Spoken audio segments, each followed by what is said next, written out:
Hello everyone, I am Sleepy Shoreline, and I am here to help you today. I know you use this video to fall asleep, so before that, like the video and subscribe to the channel. Also, where are you from and what time are you watching? Now get comfortable and relax. I owned an Airbnb house for several years. I stopped due to the stress of keeping up with it, as well as maintaining my actual job. The benefit of using Airbnb instead of renting the place out like you normally would is that you would have the chance to make a lot more money if your house gets booked a lot. Being in a relatively high traffic area for vacations, Airbnb was a great option for us. My wife and I were excited in the beginning, but it got more demanding as more people booked the house. We needed to keep everything on schedule and hire cleaning services after the first customers left and before the next ones came, as well as be sure to respond to their messages and emails in a timely manner. But things were going well for a couple years before we had what we thought was a young couple staying at the house. Just like every other time, when they arrived, I texted them the unlock code for the door. I almost never actually see the customers. After they let me know that they were inside and everything was good, I sat back and relaxed for the rest of my day off. I should also mention that I almost never even talk to the customers more than just a couple texts. Usually they text me when they get there and when they leave, and sometimes an occasional question about the house, but that's usually it. But as 9 o'clock came around and I was just about to get ready for bed, I got a text from a young man staying at the house. It was short, saying he was going to call me in a minute, and then a minute later he called. I already had a bad feeling when I saw the text, but what he said still surprised me. He said that the water wasn't working in the house. Of course, I apologized, though I didn't understand how that could be possible. But living in a house without water is unacceptable, so I knew I had to get it fixed immediately. I asked if I could come check it out really quick so that I could have someone come in the morning to fix it. He agreed, being very polite about the whole thing, and I drove over there a few minutes later. Pulling into the driveway, I noticed two cars. At the time, this wasn't necessarily a red flag, but more just an odd thing I noticed because they were apparently a young couple on vacation for a single night, so I didn't understand why they would rent two separate cars. I thought someone must be visiting them, which actually isn't allowed, but I didn't mind so much. I walked up to the front door and knocked, before entering the code and walking inside. It was very quiet. I expected them to be waiting for me, but they weren't anywhere that I could see. I probably should have looked around for them first, but I was tired and just wanted to get this over with. The first thing I wanted to check was the main water valve to make sure there wasn't a leak or a flood, so I went down to the basement and over to the valve. Everything seemed normal, no water anywhere or signs of damage. I was confused, but then I fiddled with the valve and immediately heard water start rushing again. I turned it more, realizing it had been completely shut off manually. I stayed in the basement for another minute, trying to understand why this was done, before I started to get a really uncomfortable feeling, especially since I didn't even see the people when I walked inside. I just couldn't see how it could have been anyone other than them who turned off the water, which meant they were trying to get me to come over on purpose, or maybe give them a discount on their stay for the inconvenience. I decided I was going to leave and get in my car, then try calling them back, just to be safe. I got up and started walking towards the stairs, until I heard the basement door open, followed by multiple sets of footsteps walking down. When they got to the bottom, 3 men stood there. "Is it fixed?" one of them said, sounding like the same man I talked to on the phone, though all of these men were much older than the young man that I thought was staying at the house. I told him it should be working now, and that the valve must have just tightened on its own. I was trying not to point any blame, since the whole thing was making me so uncomfortable. I just wanted to get out of that basement and away from these guys. They all just kind of stood there looking at me, not saying anything after that. "Well, let me know if you need anything else," I said, walking between them and trying to get to the stairs. They still just stood there, watching me walk around them. But as I went past the third guy closest to the stairs, I spotted a gun shoved in the back of his pants. It made me freak out a little, and I rushed a bit quicker up the stairs, but they didn't follow. They stayed in the basement as I quickly walked out the door and drove away. When I got home, I woke up my wife and told her what had happened. She convinced me to call the police to check up on them. They weren't the people we thought were staying there, and the situation was strange, so it felt justified. I think we waited 20 minutes before a call came from an officer claiming nobody seemed to be home and that he may need me to open the door. I gave him the code instead, and he called back another 20 minutes later, saying that there was no signs of anyone still being there. The next day, we found out the card the man paid with was stolen, and after looking around the house, they had stolen some expensive decorations and appliances as well. I guess there never actually was a young couple either. The one thing that was left unexplained was their whole plan with the water not working. I think they either wanted me to not charge them for their stay, so that hopefully they could use the stolen card for longer. Or they were planning on robbing me at gunpoint. But then that makes me question why they didn't. 3 dangerous, unidentified men blocking my exit in the basement after leading me into a trap, and they just let me go. It doesn't make sense to me. But after that, I never went to the house while customers were home. And a few months later, we stopped using Airbnb and just put the house up for rent.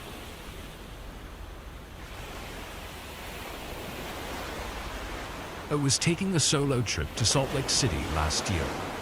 I'd never actually had the chance to go on many vacations before, and when I did, it was always with my family. This was the first time I was finally going to get to enjoy my time somewhere else all by myself. I know it sounds a bit weird, but being alone is fine with me, especially since I'd never get to be alone. Anyway, I looked up both hotels and Airbnbs in the area, and surprisingly, the Airbnbs were a lot nicer and less pricey. However, all the cheaper ones were a bit further away from the city. I was driving my own car though, so I didn't care too much about having to travel a bit to the city, and went with a nicely sized Airbnb. It was small, but the kitchen and bedroom were nice, which was all I really cared about. I got there at 6 on Sunday morning. The owner texted me the password, and I brought all of my stuff inside. It was really nice, much better than the small apartment I shared with my roommate. Once I got everything inside and set up, I hopped on the couch and turned on the TV. It was a 10-hour drive, so I was looking forward to chilling for the night and enjoying the silence. I fell asleep pretty quickly, but it was only around 7 o'clock, so my body woke me up a few hours later. The time was just past 10, and the TV was still on. I grabbed the remote and turned it off, then got up to get a glass of water before going to the bedroom. As I walked from the living room to the kitchen, I felt a strong, cold breeze brush against me. With my tired eyes, I looked to my right and saw the front door was fully open. My eyes shot open and my heart pounded. I stared at the door for a moment, then looked around the room.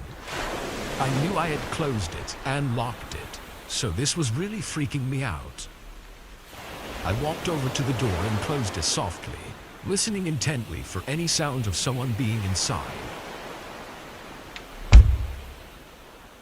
For reference, I'm not the biggest guy in the world, but I am fairly tall and in shape, so unless an intruder had a gun, I felt confident I could force them away. I grabbed the kitchen knife, still being quiet, and walked room to room, checking every inch of the house. Nobody was there. This only confused me more, and I sent a text to the homeowner asking if someone was supposed to come over tonight or something, explaining what happened. It was late though, so I didn't expect a response right away. I went around to every door, locking each one, then quickly checked the house again. While more awake than I was before, I was still really tired. I went to bed and fell asleep with no trouble. When I woke up though, I was much less calm than I was before. I heard something from outside. Not outside the house, but outside my bedroom door.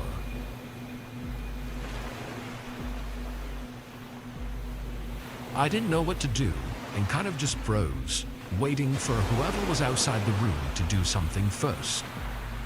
As I sat there in bed, I thought about how the person could have possibly gotten in. The only person who would have the password to the door was the homeowner. So honestly, in that moment, I was sure it was him. This gave me more courage, thinking it must be some creepy guy who likes to spy on the people who stay at his Airbnb. I got out of bed, still not having heard anything else, and grabbed my phone from the nightstand to call the cops.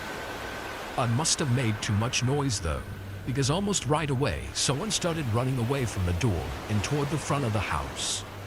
That only frightened me more, knowing the intruder was standing right next to the bedroom door the entire time. I dialed 911, but during the time it took for the cops to arrive, nothing else happened. The person had left. I found a hotel to stay at for the rest of the vacation. But what's crazy is that the owner of the Airbnb gave me a refund, as he was able to prove it wasn't him. He was very concerned about it, and he was actually a really nice old man. It was already creepy enough when I thought it was the owner, but knowing that it was just some random guy makes it even worse. I don't know how he was able to get in or why he was stalking me, but it still gives me chills thinking about it. The part I think about the most is waking up and seeing the front door open. Now that I know that someone was actually in the house, that meant that whoever it was came in and saw me asleep on the couch, then proceeded to do whatever it was they came there to do. It's just really unnerving and creepy, and makes me never want to be at an Airbnb alone. I was staying at a small 2-bedroom Airbnb during a vacation I took last year. This place was on the way to another Airbnb that I was going to stay at for the main portion of the vacation, but this was more of just a rest stop for the night. The place was clean and empty, just as expected when I arrived. I walked around the whole house to check it out before bringing in my luggage and sitting on the couch. It was probably 8 p.m. by this time of night. As I sat, dozing off a little, the doorbell ringing made me jolt awake. I looked over at the front door, confused and alarmed. I was a pretty small, young girl, so it's safe to say I'm often scared easily and don't like talking to strangers, especially at night when I'm alone. I got up and walked over to the door, hearing 2 men whispering to each other on the other side.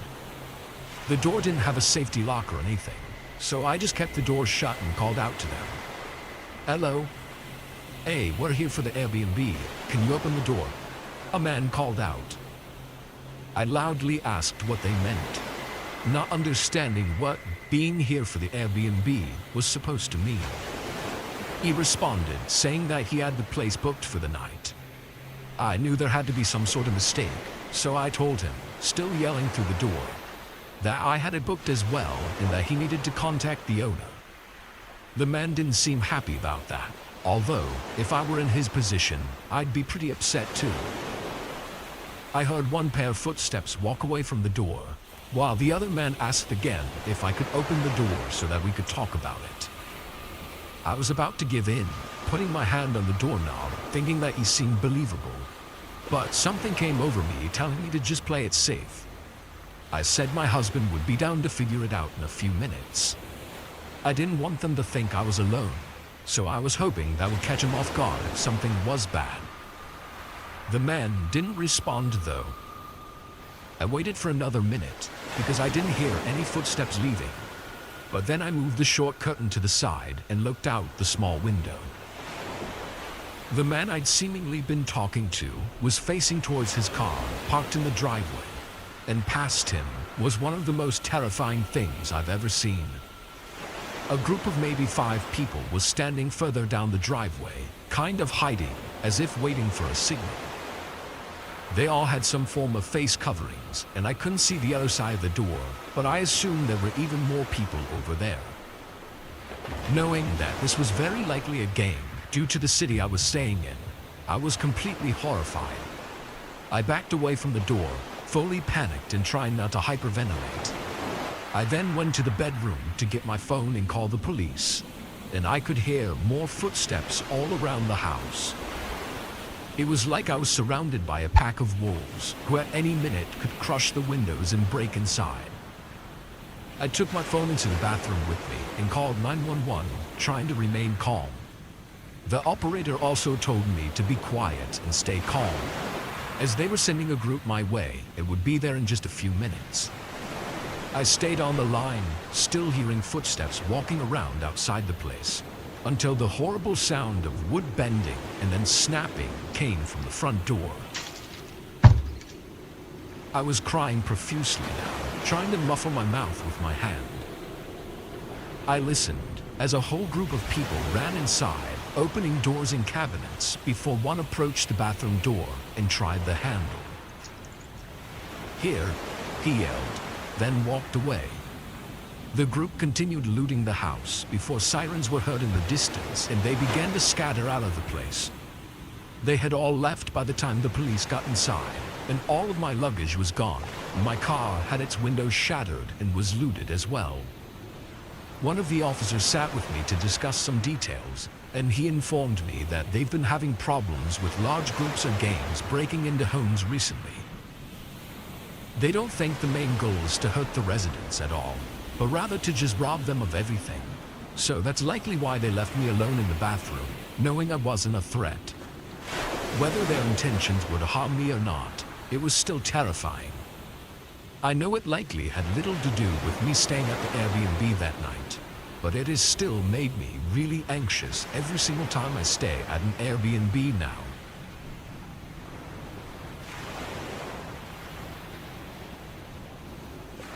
I had just gotten back from vacation with a few of my friends that I've known since high school. Most of us live far away from each other, so meeting up once a year is how we stay connected.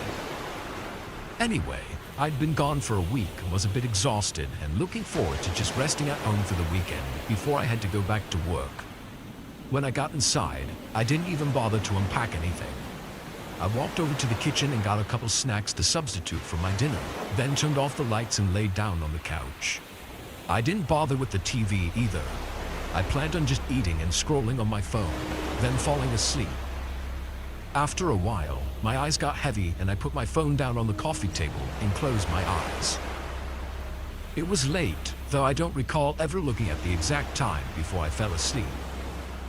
Sometime later in the night, though, I woke up. It didn't seem to be for any reason, as I didn't hear anything, but my eyes shot open and my head was in alert mode. It was a strange feeling, like something had to have woken me up to make me feel like this. I sat up and rubbed my eyes, then grabbed my phone and got up to go to bed, figuring maybe my brain felt weird about me sleeping in the living room. Walking over to the stairs, I saw the back porch light was still on. This wasn't shocking, as I'd left it on while I went on vacation in hopes to mislead any possible robbers, as it would look like someone was home. As I flicked the light off, though, my eyes shifted to the back door. It was unlocked. I immediately got a bad feeling in my gut, staring at the door. I thought maybe I was crazy and pulled the door, but sure enough, it opened. I quickly shut it and locked it. Had I forgotten to lock it before leaving? There was no way. I checked every door and window multiple times before leaving. I went around and turned on all the downstairs lights and looked around, trying to spot anything missing, but nothing that I could notice was gone. Really unsure about the situation I was in, I went back to the door and tested the lock. With the door locked, I was able to pull it open. I looked closer and could tell that a part of the latch was broken off. There wasn't a single part of me that wasn't terrified in that moment. I knew the chances of whoever had broken in to still be in the house were slim, but I could not sleep until I was sure. This was the exact time when I should have called the cops. I don't know if I was just too tired to think straight, or if I was just really confident that nobody was still there, but I went upstairs to check the rooms. Switching on the hallway light, all the doors were closed, just as I'd left them. My master bedroom was on the far end, with a bathroom and spare bedroom before it. I checked the bathroom first, opening the door and taking a quick look. It was empty. No signs of anything out of place. Then I walked over to the spare bedroom. I used this room mainly for storage, so there were a lot of boxes and furniture scattered around. As I walked through the room, looking behind the boxes, I suddenly heard very quiet, soft footsteps coming from the master bedroom.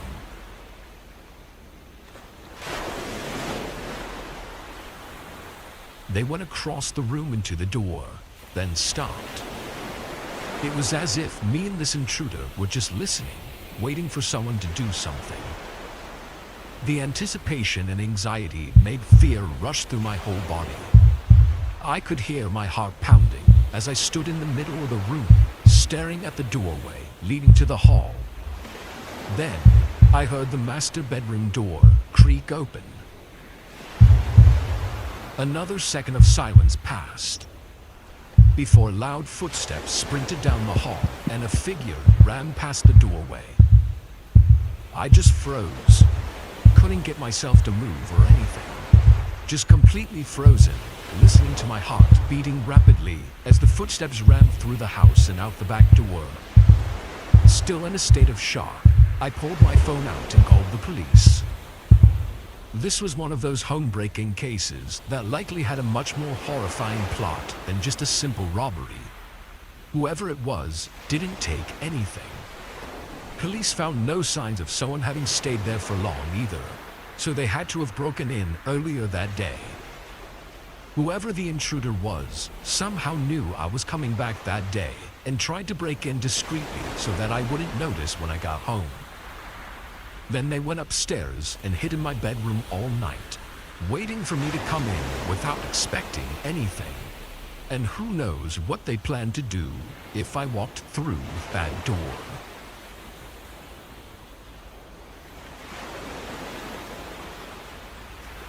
I'm a 22-year-old male, and this encounter happened a few months ago.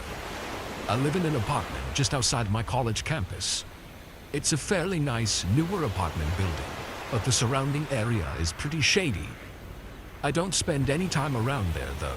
I just drive down to my campus and back. I hadn't had any bad experiences before this, so I didn't ever find myself worried about much of anything. It was a Friday, and I'd just gotten back from school. I stayed late to get some extra studying done, so it was around 7 o'clock. I pulled into the small parking lot and headed inside the building. Walking inside, I went up the stairs to my room on the 4th floor and went inside, dropping my school bag right by the shoe rack I kept next to the door. I grabbed a pre-made salad from the fridge and sat on the couch to watch something while I ate. While scrolling through YouTube on the TV, a very loud, sudden thump came from the room below. It wasn't an alarming sound necessarily, but more just surprising and out of nowhere. I listened for a moment, then continued with searching for a video to watch. A few minutes later, that same sound came from below me again. I paused the video and sat there, patiently waiting for it to happen again. I was more curious than anything. After a couple minutes, it happened again, but this time it was louder and it even caused the walls to vibrate and shake. It was more obviously someone banging something against the wall, but I didn't know what or why. I waited again, but after a bit of no further sounds, I just continued about my night. I'm not sure how much time passed, but it wasn't too long, maybe 40 or 50 minutes, when I heard a knock by the front door. I was in the kitchen, which was right next to the door, so I knew the knock didn't come from my door, but most likely my neighbor's. Listening more carefully, I could hear a man mumbling something. It sounded like he was having a whole conversation with himself, just whispering and mumbling random sentences. I won't lie, it kind of creeped me out. When the mumbling stopped, I went over to the door and looked out the peephole to see if he was gone. The dude was standing in the dark, right in front of my door. He was looking down at the knob as if contemplating whether or not to try opening it. I backed up, trying to quietly walk back to the couch to grab my phone just in case, but almost immediately, the guy banged on my door. He began mumbling again too, making me believe he was definitely on some hard drugs or something. I took my phone and held it tightly, unsure of what exactly my next move was going to be. I didn't know if he was just some harmless druggie or if he had worse intentions, but I felt fairly safe where I was, so I held off on doing anything. After maybe 30 seconds though, the man banged on my door again, yelling something at me, though it was heavily slurred and unrecognizable. I ran to my bedroom and called the police. I didn't know what he wanted, but the fact that he wasn't leaving made me pretty scared of what he wanted. The operator said they were a few minutes out and asked if I wanted to stay on the line. I told them I was okay and hung up. Just then, the guy outside the door started banging even harder. He was definitely hitting the door with something, as it was too powerful of hits for it just to be his hands. It sounded more like he was trying to break the door down at this point. I grabbed the baseball bat from the corner of my room and prepared to hold my ground as the man continued with his efforts. This went on a while, until I saw the reflection of flashing blue lights outside the window. A minute later, an officer called out something in the stairway, making the man by the door stop. I heard them take the guy down, and I opened the front door to talk to the police. There were huge dents and cracks on the front, clearly having been smashed with some sort of hammer or even a crowbar. But what I found out next was extremely tragic and awful. The room below mine had a young lady living in it who was found unconscious due to heavy blows to the head. Unfortunately, she wasn't able to recover and passed away at the hospital. Her front door was wide open with no signs of damage, so it's likely she answered the door unknowing of who was there. After beating the lady, he smashed several holes in the walls of her apartment using a large hammer that they found him holding while arresting him. The guy was heavily under the influence of drugs and alcohol, and apparently told the officers that he was looking for a stash hidden in the walls. There were no signs of anything being hidden in any of the rooms after being searched, so the guy likely just made it up in his head while drugged up. What's terrifying is that he was really close to doing the same thing to me as he did to the lady below me. I feel really bad for her though, probably just being nice and opening the door. No idea that her fate was behind it. I'm a 15-year-old female, and I live with my parents and my older brother. He's 18 years old. My parents work till late evenings, and most of the times I'm home alone. Sometimes my brother is home with me. My family used to take care of a mentally disabled person by giving him food, old clothes, and some other things. Sometimes he used to behave perfectly like a normal person. He was not that ill that I knew of. I knew him since I was 10.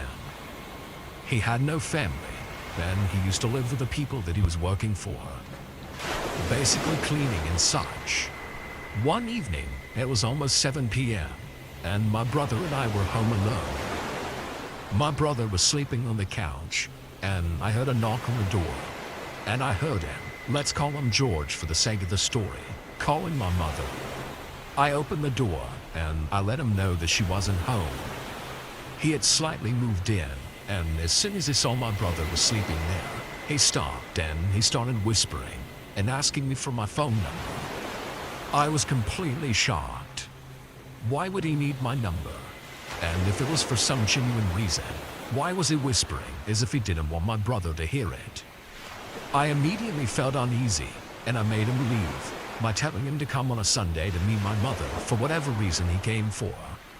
He laughed. Fast forward 2 to 3 months later, and I was again home alone. My brother was at my uncle's home for my older cousin for the night. My mom and dad had to go see my grandma at the hospital, and my dad would be staying there, and my mom wouldn't be back until 10 p.m. Now I was in my bedroom watching some YouTube videos when I again heard knocking at the front door. It was around 8 p.m. and I thought my mom's probably back early. So I went to unlock the door, and when I did, it was him, George. He was standing there at the door with an evil grin on his face. I was about to shut the door when he said he needed some water to drink as he was thirsty. As I've known him since I was a child and never really felt any danger with him except the last time, I told him to wait there, and I went to grab a glass of water for him. When I came out of the kitchen, I saw he was already inside our living room standing there, and I was kind of scared and confused.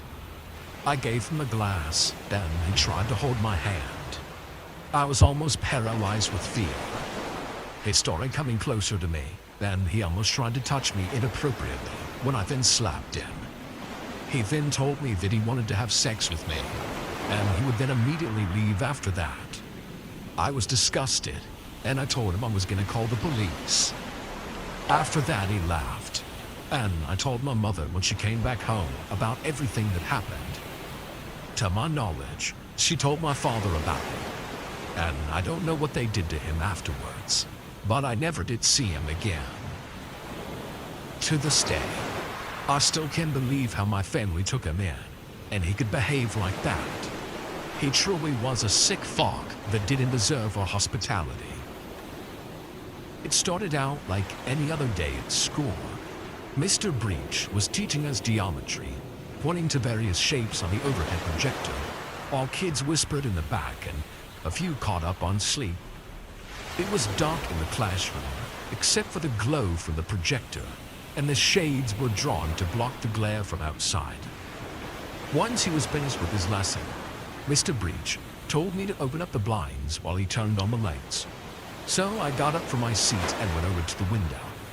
I pulled the cord, raising the shade. As the blind went up, it revealed a glassy-eyed, human-sized dog face standing just on the other side of the window. I screamed, not understanding what I was looking at. The oversized, frozen eyes made no sense. The teacher ran over and grabbed my shoulders, trying to calm me down. "What is it?" Mr. Breach asked, looking worried. I opened my eyes and saw the thing outside was gone. Outside, it was... I tried to think of how to explain the face I'd just seen. "What was it? What did you see?" The whole class was looking at me expectantly, and I realized I couldn't tell them. It would sound ridiculous. Nothing. It was nothing. He looked angry and told me to take my seat and not to disrupt his class any further. I obliged, giving the window one last worried glance. I didn't see the thing again, not until a couple hours later, and by then, it was too late. There were odd rumors circulating around the schoolyard at recess, saying that something had happened near the local Disney park. Some sort of outbreak, whether it was caused by a terrorist attack or an accident at a nearby chemical factory. Nobody was totally sure.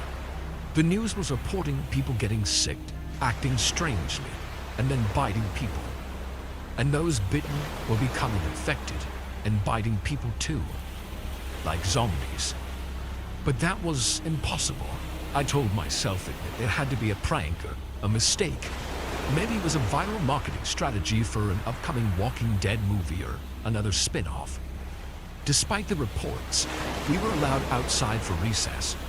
Nobody thought there was any real danger to the public outside of the nearby Disneyland park at that point. The news was reporting that it was contained. Whatever it was contained. I was with a few friends in the field, tossing around a football during recess when I saw a figure standing in the trees about 100 yards away. He was in the shadows, so I couldn't tell much about him, but he looked strange. The outline of him didn't look human. "What's that?" I asked my friend Dave. He looked where I was pointing, and as he did, the figure ducked behind the trees with a quick sidestep, disappearing behind the trunk of a large oak tree. "What?" "I don't see anything," Dave said, handing me the ball. "Your throw." "What's up with you today, man? You're acting so weird." I tried to explain to him that I had seen someone, but he wasn't listening, just walking back to a distance so I could throw the football to him. After a few seconds, I did, but then I took another worried glance back at those trees. Maybe I was mistaken, but I could have sworn the silhouette I'd seen looked like. No, it couldn't have been. I shook my head and told myself I was imagining things. After recess, we had English class, and I was seated beside the window again. My eyes kept drifting outside and towards that tree line, where I saw figures moving towards the school. But I couldn't say anything. Frozen with fear, I sat there watching them as Mrs. Blackwood talked about Shakespeare. And eventually, I began to tremble and shake violently as I saw them approach the school. Finally, the sound of window glass breaking in an adjacent classroom broke me from my stupor, and I screamed, pointing outside at the growing horde. But by then, it was too late. Others were inside. The PA came on announcing a school-wide lockdown, telling students to hide under their desks and teachers to lock their doors. Mrs. Blackwood went to do that, and just as she was about to shut the door burst open, and several Disneyland mascots trampled into the room, their mouths soaked red with blood. Their white-gloved hands were covered in viscera and chunks of organs, and Mickey and Goofy were making rageful, hungry-sounding grunts and groans. "Mickey!" one ill-guided girl yelled, jumping from her chair, either not seeing the blood or not caring. Instead, only wanting a hug from her favorite cartoon character. Macy, no. The teacher screamed and pushed the girl out of the way. She got between them, and a second later, Mrs. Blackwood was being pulled out of the room by her hair by Goofy and Mickey. They were both fighting over who would get to eat her first. More Disneyland employees could be seen outside, not just mascots, but ticket takers and concession stand workers. I saw a pimple-faced kid climbing into the broken window, his hands getting sliced into pieces by shards of glass, but he seemed not to notice. He reached out his blood-soaked arms and began to race towards Dave and I, and the two of us ducked out of reach just in time, crawling beneath our desks and out into the hallway. Once we got out into the hall, we saw Mrs. Blackwood being eaten by Mickey Mouse and Goofy. They were on their hands and knees, cramming raw, bloody meat into their mouths. Mrs. Blackwood wasn't even dead yet. She screamed as they ate her piece by piece. Dave reached out as if to pull her away from them, but I knew it was hopeless. She was a goner. "Get in here!" Mr. Breach shouted from the classroom at the end of the hall. Dave and I ran away from the zombie-themed park workers and towards our teacher. I remembered before recess seeing a face outside the window of his class, which felt like 1,000,000 years ago by now. It had made no sense at the time, but now I understood. The glassy-eyed, oversized dog face looking through the window. It was Goofy.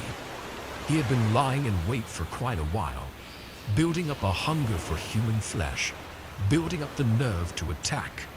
Mrs. Blackwood screamed from down the hall, begging for mercy, but the Disneyland workers kept gorging. That should keep him busy for a while, Mr. Breach said, pushing us into the classroom and blocking the door with a chair. "What are you doing?" I asked. "We need to get out of here. We need to run." Mr. Breach opened his laptop and turned on the news, showing us images of our city. Zombies were everywhere. It had all happened so fast. "Hunker down, boys. This handful of zombies we're looking at is nothing compared to what's out there. Looks like it'll be extended detention for both of you." "I'm having second thoughts," I heard my mom saying from behind the closed door of my principal's office. "Can we take another day or two to think about this?" This place was supposed to be my new school, and I was really looking forward to it. Compared to my old public school, with its leaky roof and old ripped textbooks, this was a palace. We'd just finished taking a tour, and I was startled to see it had an Olympic-sized swimming pool, 2 basketball courts with a big electronic scoreboard, and a cafeteria with mouth-watering meals for breakfast and lunch. We'd gotten to sample the cuisine, and it tasted like something from a gourmet restaurant, not a school cafeteria. Which made me wonder why my mom was asking for more time to consider. According to the principal, everything was paid for because I had qualified for a scholarship. Maybe this will change your mind. I heard a soft click and my mom gasped. Oh, all right. But you have to promise nothing will happen to him, right? You have my word, the principal replied, and the door opened a second later. My mom walked out looking sad, holding her purse in one hand and a thick briefcase in the other. Okay, dear. You have a good day at school, she said, tears in her eyes. I nodded my head, feeling worried for reasons I just didn't understand. The way they were talking scared me, and the look on my mom's face as she glanced over her shoulder nervously didn't help. But still, she walked away down the hall and left me there with the principal of my new school. Welcome to Neverland Elementary, the man said with a weird smile. Come on, I'll show you to your class. We walked down the hallway, passing room after room of empty seats. I looked in the glass windows of the doors and eventually had to comment on it.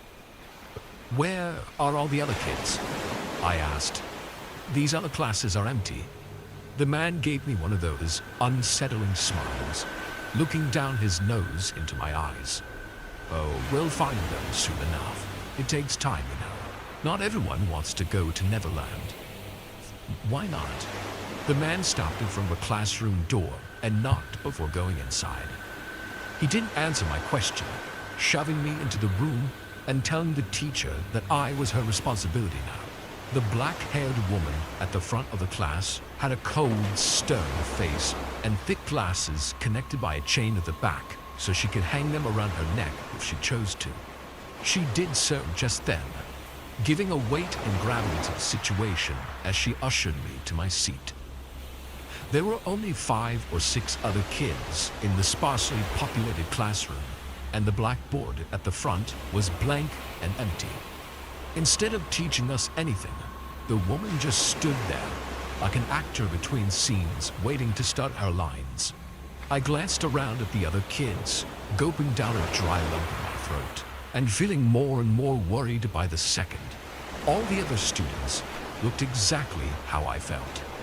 I saw 1 or 2 bouncing their legs up and down or nervously tapping pencils on their desks. They varied in ages and some looked to be halfway through high school. Psst, hey, what's going on? I tried to ask the girl sitting next to me. She didn't answer, instead choosing to continue staring straight ahead. The girl looked like a caricature of a student. She wore pigtails and a jumper with long white socks and polished black shoes. Why you dressed like that? I asked. Yo, talking. The teacher hissed from the front of the class, and then went back to staring blankly at the blackboard. A piece of chalk was in her hand, poised as if ready to begin writing, but not quite yet. Then the door opened, and a man, Dance, walked in. Immediately, everyone in the room straightened up and looked at attention. I hesitantly did the same. Good morning, Mikey, the teacher said with a cheerful voice, totally unlike how she had spoken earlier. The man was skeleton thin, pale as a ghost, his cheekbones prominent. His skin looked pulled back and tight as he spoke in a high voice when he replied to the teacher saying, "Good morning," back to her. He was dressed like a kid, wearing sneakers and a backpack, jeans and a t-shirt with cartoon characters on it. I noticed the teacher was now writing on the blackboard with a piece of chocolate, creating a math equation, but she was quiet, just like everyone else. They weren't saying a word. What a weird school, I thought to myself, still not understanding this place. Why is everyone acting so strange? And why is this man sitting beside me, acting like a kid? I wondered if he was the owner of the school, who had paid for my scholarship. And it occurred to me that if he was, maybe I should thank him. Maybe that's why everyone was so quiet. Turning to look at him, I saw that he was staring at me already. His thin lips were pulled back in a smile, and his teeth were bared in a manic grin. Red-rimmed eyes wide as dinner plates looked back at me. His curly strands of black hair dangled in front of him slightly. Are you the owner of Neverland School? I asked. If you are, thank you for the scholarship. I reached out my hand to shake, and he laughed, a high-pitched, hee. No, silly, he said, slapping my hand away. I'm Mikey. I go to school here just like you. Hee. That was weird, but getting more and more nervous, I just said, okay, nice to meet you, and turned back to look at the teacher, but the man wasn't looking away. Welcome to Neverland Elementary, he said in his high-pitched voice.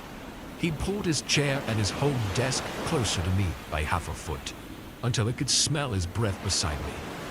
I'm the most popular kid in school. You want to be friends with me, he said, inching even closer. You want to come play at my house after class? This was way too much for me. This was getting way too creepy. I got up and ran out of the classroom, ducking past the teacher's grasp, and at the last second, she tried to stop me. I made it through, and the hallways were empty, making my escape easier. But I had to go past the principal's office on the way out, and I was expecting him to try and stop me. Surprisingly, he didn't. I got to the double doors and tried to pull them open, but found they were secured by a thick chain and padlock. I turned around to see Mikey just behind me. I screamed as he came closer, his hands reaching out to grab me to take me back. Oh, you'll learn, he said. Neverland is a very special place. You can stay young forever here, but you don't ever get to leave. Hey, my name is Mike, and I hated middle school. It sucked. There was all the usual torment. People calling me names and insults. Some threatened to beat me up. Most days, I had lonely lunches at an isolated cafeteria table or quarantined in the library. But out of the many vermin who bullied me, the worst was Walter Reed. He was one of those rapper types, handsome enough to attract chicks, cool enough to be popular. The typical bad boy. Average height and weight, with bleached blonde hair and stylish clothes. Every time I saw Walter and his cronies, I caught a barrage of insults. He'd constantly call me useless, spineless, and whatnot. You know the drill. Then he'd punch my shoulder, give me a rough push. Of course, I never fought back. That is, until Christmas of 2011. There was a guy who lived close to our house whom everyone called Creepy Neck. He lived off the dumpster and ate and slept in abandoned factories or wherever he could. No one went close to him because he smelled like dead fish. I was really low and going home from school when I saw Creepy Neck rampaging to the dumpster for food. His white beard was yellow with dirt and filth. Our eyes met and he smiled. I had this apple that I didn't eat. I threw the apple at him and he caught it like a pro. He took a big bite and said in a groggy voice, "Thanks."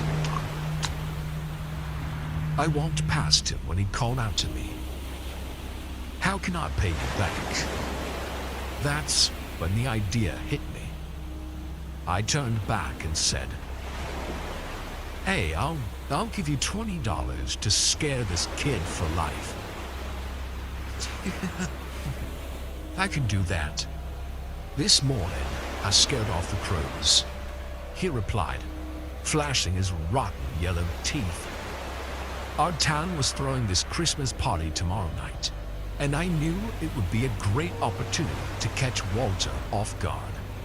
I explained to Creepy Nick to be there and that I would lure Walter away from the party so that he could scare the hell out of him.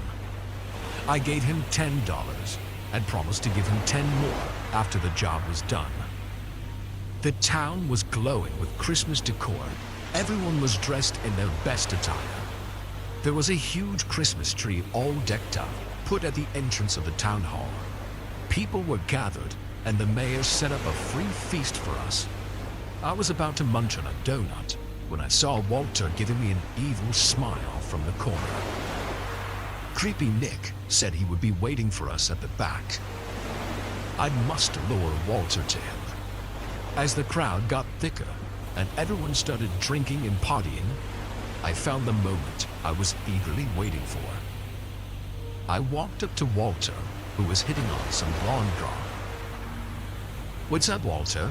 Did you tell her about the disease?" I said without any fear. The girl made a grossed out face and walked away. Walter turned red with anger. "What did you say? Grew a spine, huh? Why not take this outside, huh? That's what you want, right? Let's go. I'm giving you the chance. Show me what you got, you son of a witch." I ran outside and he chased me. Once I reached the backside, my eyes searched for Creepy Nick frantically. Who's gonna save you now, poophead? Walter curled his fingers into a fist just when his face turned pale. I realized that he was staring behind my shoulder, and something had scared the shit out of him. Turning around, I saw Creepy Nick dressed as a filthy Santa Claus. I don't know where he got that red suit and Santa hat, but that wasn't at all what he had on his body. He held a dead crow by his hand. The neck of the crow was twisted backwards. He let out an ear-to-ear smile and said, "Merry Christmas, boys." For the first time in my life, I saw my biggest bully experience fear. He fumbled, saying, What are you doing here?" "Just came to give you your Christmas present, Reed." Creepy Nick severed the crow's head with his other hand and threw the bloody crow at Walter. He lost his balance and face-planted on the ground, breaking his nose. He started crawling backwards, crying, "Leave us alone, or you'll regret it. My dad is the town sheriff." I was satisfied enough that Walter broke his nose and was wiggling on the ground like a worm. Creepy Nick took a few steps closer to him and said, "Next time, if I see you bullying others, I'll do the same I did to that poor bird. You understand?" Walter didn't reply, and I think he chickened down in fear. Just when I thought I had gotten my revenge, things took a dark turn. Creepy Nick turned around to walk away when Walter grabbed a stone from the ground and charged at him. I yelled, "Walter, no!" But before he could hit Nick with the stone, Nick grabbed him by the neck and lifted him in the air. Creepy Nick was stronger than him. He grabbed him too tight, and I saw Walter's face turning blue. Being homeless, Creepy Nick's survival instincts kicked in, and he started choking him. I was freaking out. I screamed, "Let him go. You're not supposed to hurt him. Just stop it." But he didn't stop. I realized I had made a deal with the devil. Having no other option, I ran back to the party to call for help. When I came back with my parents and many other people, Nick was gone. All that remained was the severed head of Walter Reed. Yes, the man I hired to drive away my bully ended up killing him. I told the cops everything that happened now, except the fact that I paid Creepy Nick to teach Walter a lesson. The investigation went on for years. Search parties were organized to find Creepy Neck, but he was never caught. I've lived a pretty blessed life, a normal life, a happy life. But what I witnessed back in the 70s was something the complete opposite of happy, normal, and blessed. It's something that still haunts me at night. I haven't shared this with anyone, but I feel like I have to now. When I was 10, my family decided to move to Germany. I studied there and became quite fluent with the language. When I was 17, we moved to a town in Bavaria. I went to church regularly and met a nice woman named Anna and her husband Joseph. We'd often talk about their troubled daughter, Annalise. They said I reminded them of her, the healthy her. They said she was sick and couldn't attend church any longer, but that she used to go frequently. Eventually, the couple asked me if I could help them out. They stopped me outside the church one day. They seemed stressed. We really don't want to be a bother, Devora, but we need someone we can trust. Someone who will keep things private. You're not a bother. What do you need help with? They pulled me closer, speaking in soft voices so others couldn't hear. It's Annalise. She's been going through, some things, and, well, she's going through treatments. Things are rough. We need someone who could come over and be there, like a companion. Maybe try to talk to her. I nodded as they spoke. These people seemed nice. I really didn't have anything else going on since school was on a break. I doubted there would be any harm in helping them out. I gave him a warm smile and said, "Sure, I can do that." "Oh, thank you so much. We could pay you for your time." "Oh, no. That's quite all right. You guys are friends. It's really no problem." The next evening, I showed up to their house, ready to meet their daughter. I rang the doorbell and waited a few moments before Joseph answered. He quickly ushered me inside. "Thanks for coming, Devora. It's good to see you." "Thanks for having me, sir." I looked around the living room where I stood, taking in the lovely decor. Annalise's room was back here. Joseph led me down a long hallway. The walls were covered in photos of a happy family. "Now, before we go in there, please keep in mind she's not herself. She hasn't been for a while. She gets upset pretty easily." "Not a problem. I won't let it bother me." He paused for a moment, as if working up the codes to open up the door. Finally, he grabbed the knob and pushed it open. He held it there, allowing me to pass through. He didn't follow. Instead, he stood in the doorway with a hand still on the knob. "The priest will be here soon." "The priest?" I turned to face him, but he quickly shut the door, leading me there in silence. I looked over at the bed. Annalise was lying there, flat on her back, staring blankly up at the ceiling. My eyes widened as I studied her frail frame from head to toe. She was wearing a white gown, but it didn't hide her protruding bones. She had no meat on her body. It looked as though she was wasting away. Her lips were dry, cracked, and covered in sores. Her eyes were sunken in and had dark, ghastly circles around them. Her shoulder-length brunette hair was matted. A few minutes passed as I stood there, unsure what to do. Suddenly, there was movement. Her head lifted slightly, and she looked over at me. "He's coming." "Who?" I whispered. I looked from her to the door, and then back to her. She parted her lips to respond, but the door whipped open, and a priest walked in. He looked at me and paused. "Who are you?" I'm Devora, sir.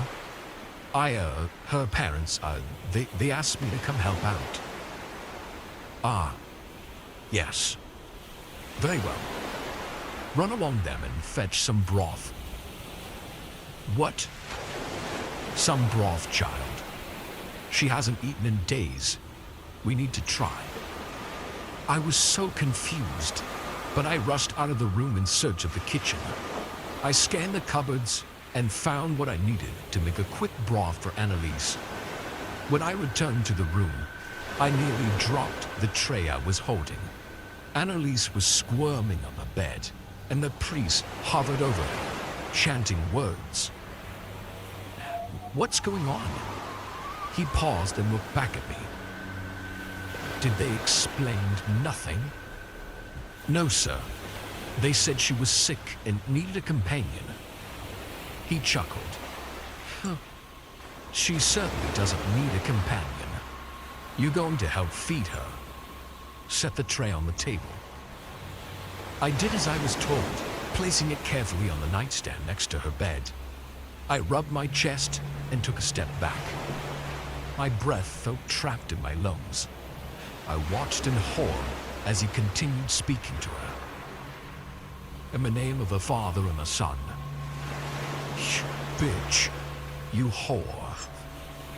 What the? In the name of Jesus and Mary, I command you, unclean spirit, to tell all. I'm not unclean. Annalise sat up and faced me. She sneered, exposing her jagged teeth as she panted. Sweat dripped down her clammy face as she got on all fours and crawled towards me. She paused at the edge of the bed and reached out, trying to grab me with her skeletal fingers. Get me the broth. I hesitated for a moment. Get it. I ran to the tray and grabbed the bowl. My hands were shaking as I brought it back to Annalise. Feed her. I grabbed the spoon for the broth and carefully brought it close to her mouth. I tried my best to keep a steady hand. Here you go, I murmured. Annalise wailed like a crazed lunatic and slapped it out of my hand. I stared at her in shock and disbelief. You disgust me. What you need to eat? Annalise began to laugh. It started low and demonic in her chest, and got louder until she was cackling like a witch. I'd rather drink my own piss. I looked down and quickly covered my mouth with my hands as I held the urge to vomit. She was wetting herself.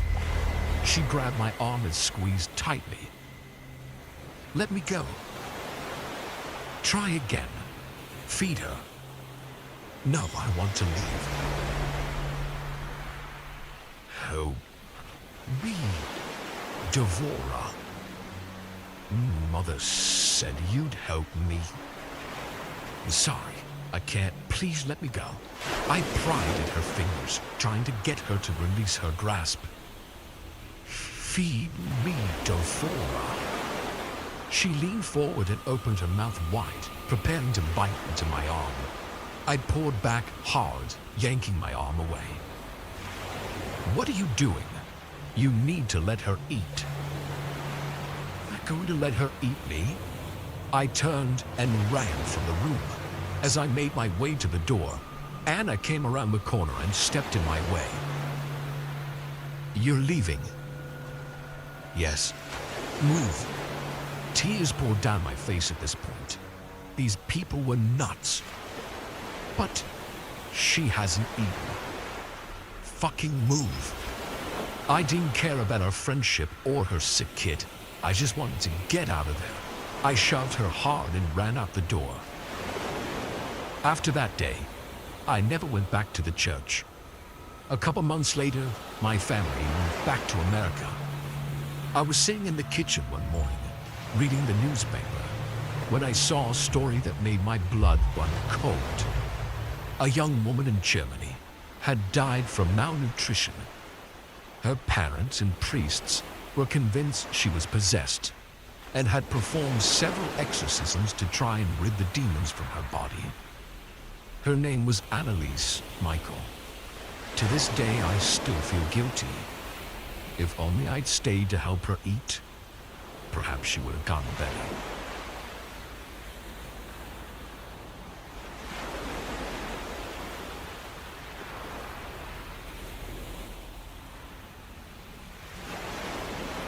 I worked at a gas station for a couple years in my mid-30s. I've always had jobs that barely let me scrape by, so working at a gas station wasn't much better or worse than many of my other previous employments. If you've ever worked at or been to a gas station at night, then you know that there's always only one employee. Maybe larger gas stations have multiple, but with my experience it was always only one person. There was never anything to do, so you really only needed a single person. But it definitely made it eerie sometimes while being there alone. I'd stand and look out the window by the counter, seeing only the dim lights by the pumps with a field of darkness behind them. The location of the station I worked at was on the edge of town, a few minutes from any other buildings. We get a lot of traffic from truck drivers and cars that would travel between the cities, which was very common for work in the area. When this happened to me though, it was the beginning of spring and had been raining quite a lot. What's great about when it rains is that most people choose to pay with a card instead of cash, meaning far less people would actually enter the store. It was raining heavily this night, and very few cars were even coming up to fill their tanks. I guess we weren't busy in the daytime either, because all the shelves were fully stocked, leaving me with absolutely nothing to do but sit there and wait for the clock to run down. Past midnight, I was seeing maybe 1 or 2 cars pull up every hour. One man actually came in to pick up a pack of smokes, but that was it. After that, I was fighting hard to stay awake. It wasn't even that I was tired, I was just extremely bored. But then a car rolled into the station, followed by another, and then another. What are the odds, right? I started paying attention, watching through the side window. None of the people got out. They all just stayed in their cars right next to the pumps, keeping the cars running. After a few minutes, I thought I might actually have to go out there and tell them that it's dangerous to leave their cars on next to the pumps. But then a few doors opened and a few people got out. 5 people total exited the cars. They were all men and were wearing thick winter-type jackets. Leaving their cars on still, they began walking up to the door. All of the men made eye contact with me as they entered while I stood at the counter. I'm not going to try to make myself sound brave or anything, because I was shitting bricks at this point. Just the fact that they left their cars on was a clear enough sign of what was about to happen. One of the men came up to the counter, while the other 4 scattered around the store. "How's your night going, bud?" The man spoke with confidence. I looked around his shoulders, seeing the other men grabbing handfuls of product and shoving them into their backpacks. The confidence they had in what they were doing, not even yelling commands at me or holding me at gunpoint, made me absolutely terrified. Probably more so than if I actually was held at gunpoint. They knew I couldn't do anything, so they didn't even bother to go through the effort of dealing with me. Everything going through my head, I never even answered the man. "We'll be gone in a couple minutes. Everything will be fine," the guy said. One of the other men came up and jumped over the counter. "Open it." I did as he said, letting him take the cash from the register. Being at night though, there was barely anything in there. The guy held up a few dollar bills, showing the man on the other side of the counter. "Where's the rest?" "We don't have any more. My boss makes sure it's mostly empty before we switch shifts." Of course, the man did not look satisfied with that answer. He stared at me for what felt like an entire minute. But then he smiled. "Have a good night, bud." He motioned to the others and they walked back to their cars and drove off. Without hesitation, I called the police. I was almost 100% sure that they were about to hit a nearby gas station in an effort to grab more cash. I alerted them of my concerns, and they sent multiple officers to that location, as well as an officer to mine. It turned out I was right. They did go to the neighboring gas station, but the officers arrived too late. The worker there had been robbed clean and had some mild injuries, but from what I heard, he was mostly okay. It's been years since this happened, and thankfully I never saw them again, though I'm unsure if they ever got caught and arrested. I feel really guilty for some reason about that other gas station worker that got hurt, mostly because I didn't get physically harmed in any way. I don't know the full story of what went down at their station, but I feel lucky that it didn't go that way for me. Maybe the worker tried to fight back, or maybe he didn't. I don't know. But sometimes I think it's just best that you accept you're in a bad situation and that there's nothing you can do. For reference, I'm a 23-year-old female. The story took place when I was 17 years old and home alone, when my parents took a trip out of the US to Toronto, Ontario. We lived there for 3 years for my father's job when I was a child, so they were visiting old friends that they had made when we lived there. My older brother was out of state in college at the time, so I was alone for the week. It was a Friday night, and one of my good guy friends was supposed to spend the night with me so that I wasn't alone for the weekend. Something came up and he had to return home for the night, leaving me home alone. I wasn't worried or nervous at all because I'd been staying home alone since I was 12 years old, and as I got older, I'd spent several nights alone. My friend ended up leaving at around 10 that night. I texted my mom letting her know that he had to leave and that I'd be alone for the night now. She told me it was fine, but to just be careful and make sure the alarm was on. So I got ready for bed, and I decided to sleep in my parents' bedroom because they had a huge TV in their room with cable access, which I didn't have in my room. I turned the house alarm on, got in bed, and started looking for a movie on cable to watch. My dog was lying on the bed with me, so I knew she couldn't have done anything to cause what happened next. About an hour had passed, and I was flipping through the channels when my house alarm suddenly went off. I immediately looked at the alarm unit by the bedroom door and saw the red light was flashing on and off. I froze. It was a very loud and repetitive beeping sound. I think it took me about 15 seconds just to process what was happening. Didn't the alarm just go off by itself? I thought. There's no way a door opened. Immediately, I started thinking of anyone and everyone I knew that could have possibly opened one of the doors to my house with a key. You know, since all of the doors were locked, I knew my brother wasn't coming home for the weekend. I knew it wasn't my friend who had recently left because I just received a text saying he was home.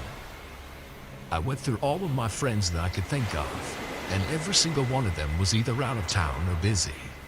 I knew none of my neighbors would have opened any of the doors either.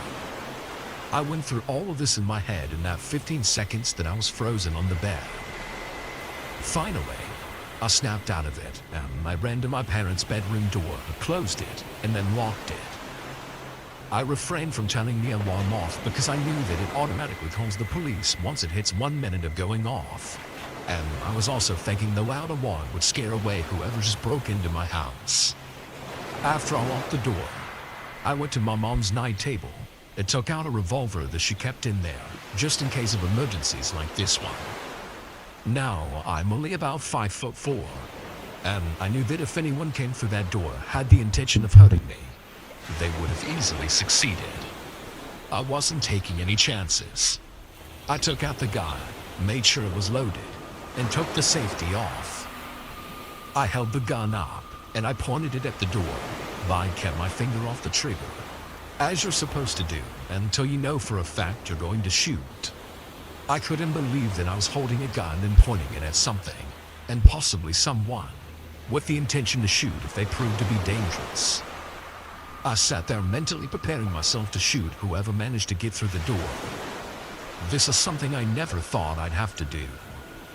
I remained calm and I didn't let my emotions or fear get the better of me. I knew I needed to stay quiet and keep my head clear in case something actually happened. I was kneeling on the floor in this position for what felt like forever, but I'm sure only about 2 minutes truly passed. The alarm was still going off, and I decided that I would call 911 just in case the alarm system malfunctioned and didn't call the police. I dialed 911, explained to them everything that was going on, and they sent 2 police officers my way. The dispatcher stayed on the phone with me until the cops got there. They checked the exterior perimeter of my house before knocking on the front door. I turned off the alarm and then put the gun away. I opened the front door and talked to the officers. They told me they found no sign of a break-in on the outside of the house. They asked me a few questions about what happened, and I explained everything to them. They again asked me if I wanted to do a sweep of the interior of the house, just to see if anyone had broken in and possibly hid somewhere. Looking back, I cannot believe how stupid my answer was. Now, I think it's okay now. The cops assured me they would remain in the area, and they told me not to hesitate to call back if anything else happened. I walked them out, locked the door behind them, and went back into my parents' room. I made sure my dog wasn't spooked at anything that happened, being that she's a 20-pound Cocker Spaniel, and not exactly the guard dog type. I then proceeded to finally call my parents and then tell them what happened. My mama's always been an extremely calm person, so she didn't panic. And I guess I have to thank her for my calm attitude during all of this, because I'm a lot like her in that sense. My dad, however, was very clearly worried about me, being that I was his young daughter home alone. They asked me if I was okay and if I wanted them to come home early. I told them that wasn't necessary, and I'm sure nothing like that would happen again since the alarm probably scared them off. I hung up the phone with my parents, and I realized that I hadn't turned the alarm back on. So I went to the alarm system, the code, and pushed set. Nothing happened. It wasn't turning back on. I was confused at first, but then I realized the alarm doesn't turn on unless every door in the house is completely shut. My heart dropped. Shit, I muttered out loud. I had the realization that I had to now go around the house and look for what door had been opened and set the alarm off in the first place. This is when I truly realized how stupid I was to tell the police officers no when they asked if I wanted them to search the interior of the house. I went back in my mom's night table and picked up the gun, again, mentally preparing for the worst. I then went to every door on the ground level of my house, holding the gun in both of my hands. I finally made it to the hallway where the door entering our garage was. And it was there that I saw the door to the garage had been left wide open. Chills went through my body at the thought that someone had actually tried to break in, and they succeeded. Now, we had 2 ground-level windows in our garage, so someone coming through there to get into the house was not far-fetched. I turned the light on in the garage and held the gun in front of me. I looked at the 2 windows in the garage, and there didn't seem to be any sign that they were opened. I immediately shut the door to the garage, locked it, and tried turning the alarm on again. It worked this time. After this, I went through the entirety of the house with the gun in hand to check if anyone had hidden anywhere. I prayed the entire time that I wouldn't find anyone, and that I really wouldn't have to use that gun. And to my relief, I found nothing and no one. I slept with my parents' bedroom door locked that night, and with the revolver under my pillow for the rest of the week. When my parents returned home from the trip, my father inspected the windows in the garage to see if they had been forced open or anything like that. As I figured, there was no evidence of a forced entry. My parents concluded that the door to the garage must have not been shut all the way, and a gust of wind came from outside through the garage, and then swung the door to the house open, causing the alarm to go off. We never figured out what actually happened that night. Since then, I have had one more experience with a possible break-in when I was in college and I came home for the weekend. That story wasn't as scary, but I was alone again, and my parents were doing the same thing during the first time, visiting friends in Canada. I'm now 23 years old. 6 years have passed since that night, and whatever it was, whatever truly happened, well, it continues to be the scariest night of my life. I can't even bring myself to imagine what would have happened if we didn't have that alarm system, and if I didn't have my mom's gun to feel safer.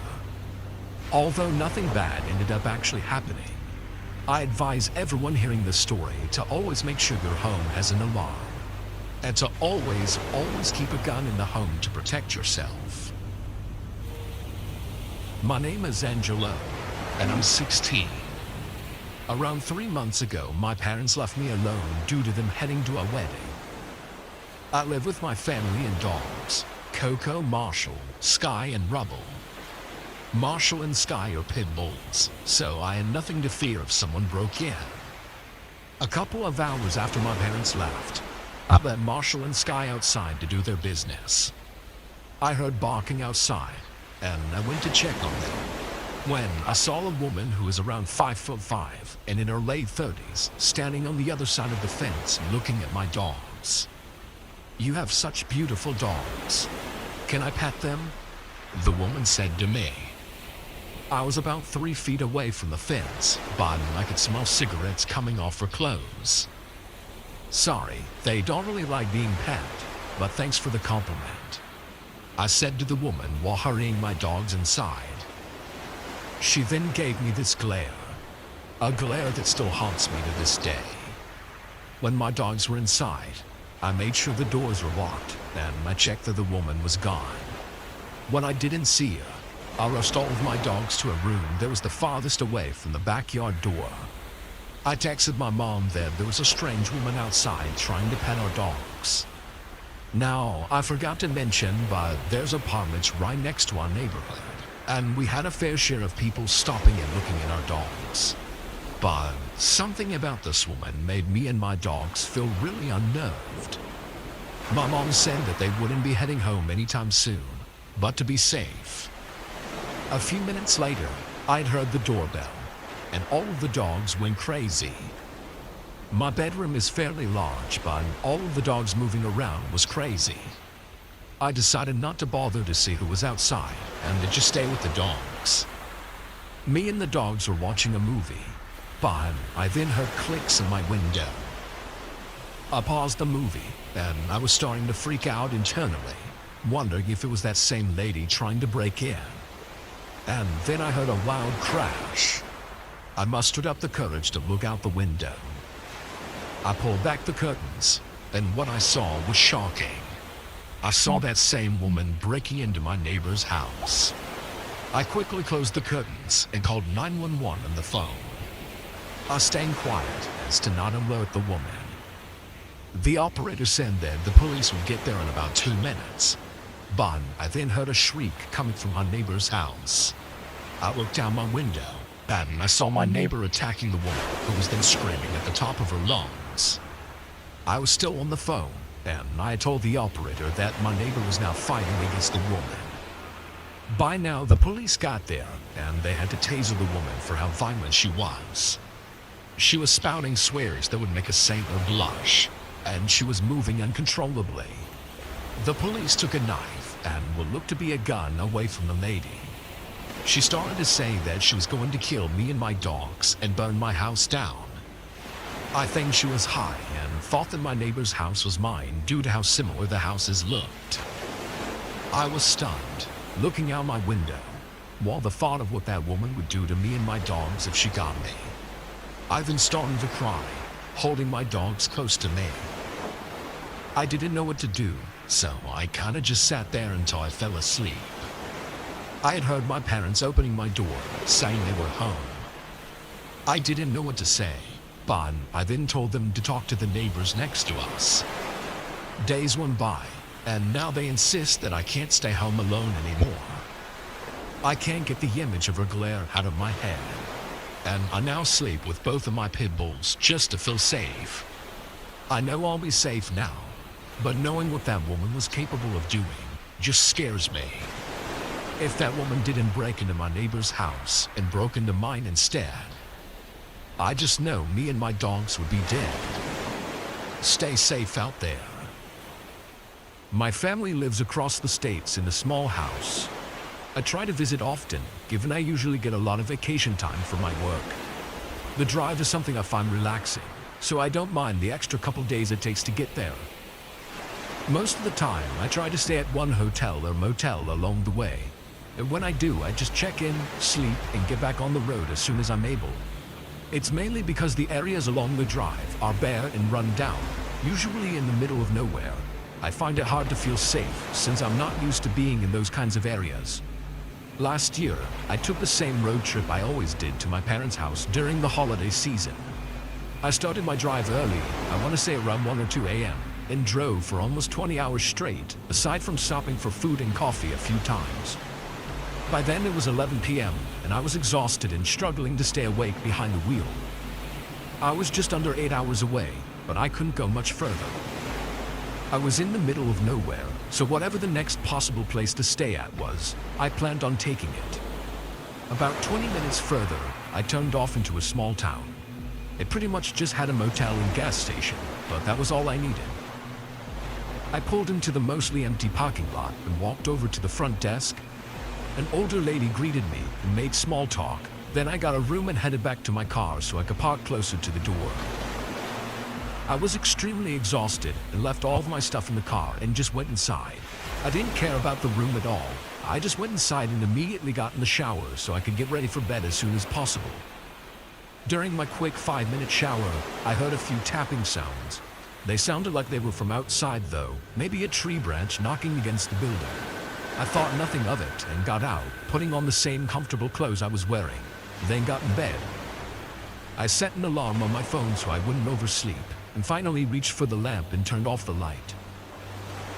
Being at an old, run-down motel in the middle of nowhere seemed irrelevant compared to how tired I was, so I fell asleep without trouble. Though, I didn't stay asleep for long. I jumped awake, hearing something move in the darkness surrounding the bed. I sat up, staring toward the front door, but I could barely see anything. I was too scared to move and reach for the light, afraid of what I might see. It wasn't long before I heard something from the other side of the bed, outside the window. My heart was racing, and I could feel myself starting to sweat as I was wide awake at this point. I quickly turned back around and switched on the light. The room was empty. Nothing seemed out of place until I noticed the closet door was cracked open. Everything was going through my mind, trying to understand every possibility. Hello? I decided to call out, but there was no response. Feeling like I may have just scared myself for no reason, I got up and slowly walked towards the closet. When I pulled the closet door more open, I was confused. A large bag was wedged between the back of the closet and the door, falling to the ground as I opened it further. Looking around, there was actually a whole stash of luggage. Clothes, bags, appliances, all clearly belonging to someone, not the typical stuff you would see at a motel.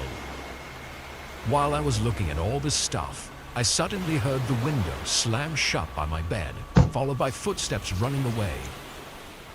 I shivered and froze, then took this chance to grab my phone from the nightstand and run out to my car. Almost just as I got inside and turned the car on, I looked up and made eye contact with a man standing right by the door to the room.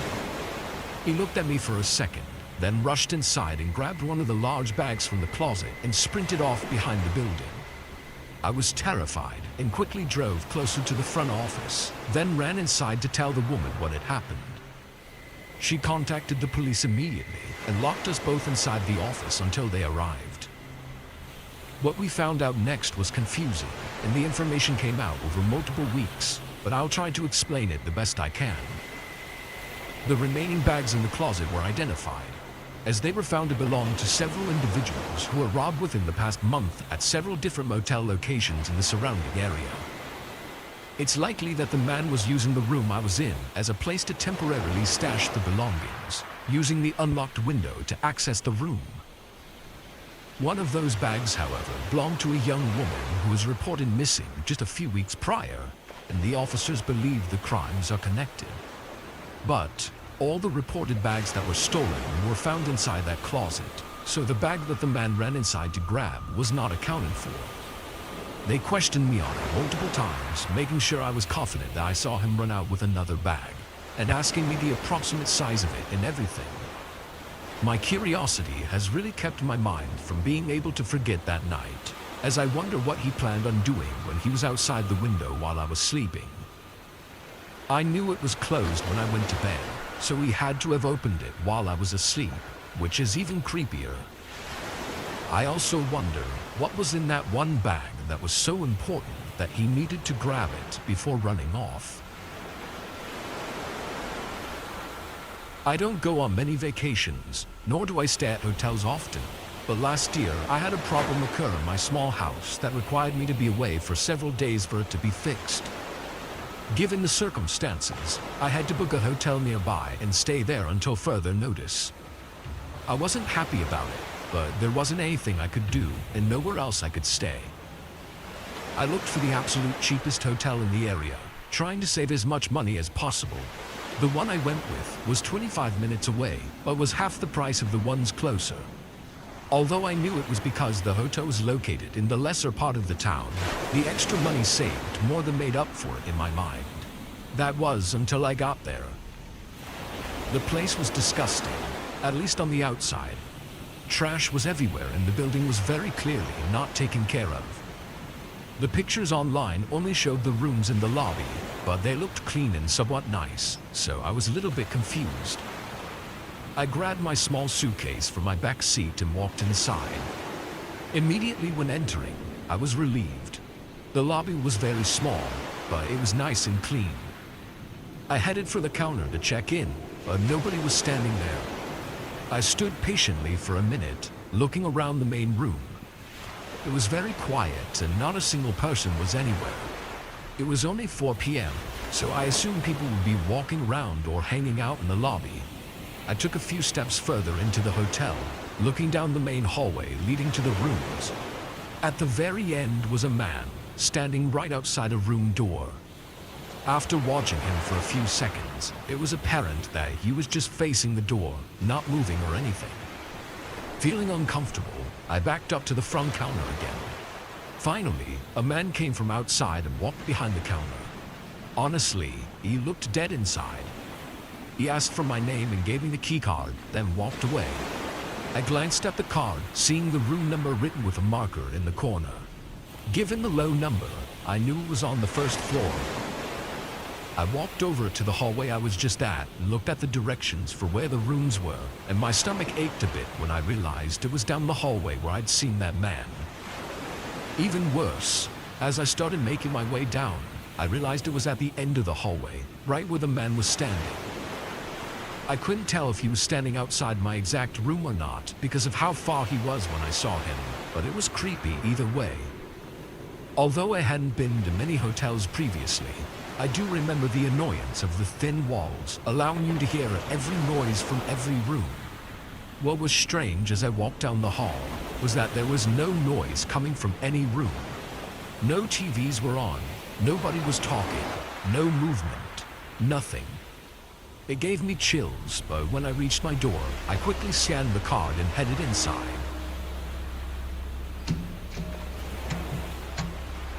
Given everything, it was actually in good condition. It was very small and was clearly old, but it was exactly what I expected of the cheap room. I laid my suitcase down on the floor, then took a look into the bathroom to make sure it was good, and finally locked the door and sat on the couch. Not at all surprised, the TV didn't work though, so I was left with just my phone.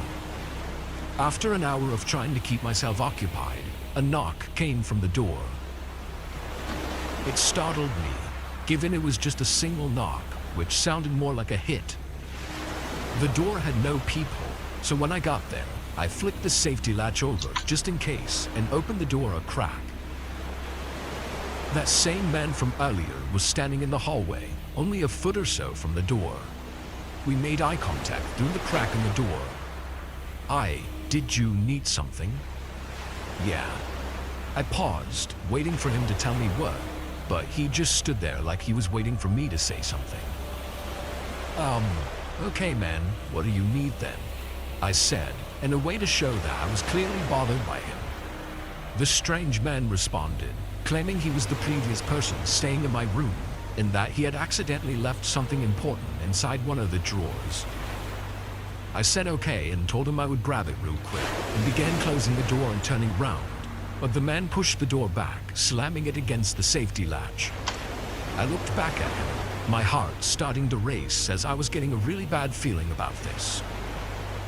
"It's in the top dresser drawer," the man muttered to me, then backed up, letting the door close.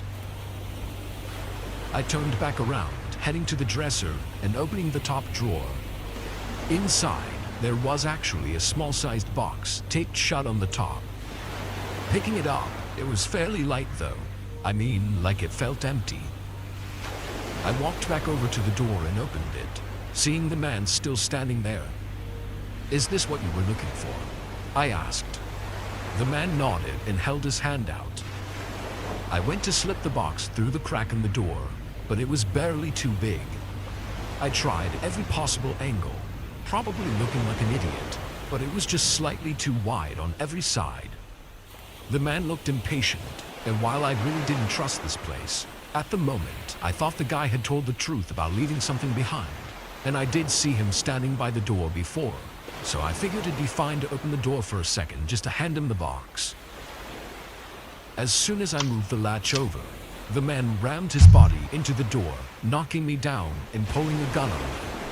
He yelled at me to back up into the living room and stand against the wall. I was actually stunned at how loud he was screaming, thinking surely he would alarm everyone in the building. He grabbed my whole suitcase and continued looking around while holding the gun at me. Then, just when he was about to leave, he walked up to me, put the pistol just inches from my face, and stared me in the eyes. I was shaking in fear, staring into this man's rage-filled eyes, but after a few seconds, he backed up and ran away with my stuff. I stood in that same spot for probably a whole minute, staring at the ground. It happened so fast, it almost didn't even seem real. When I finally got myself together, I went outside my room and went straight to the front desk.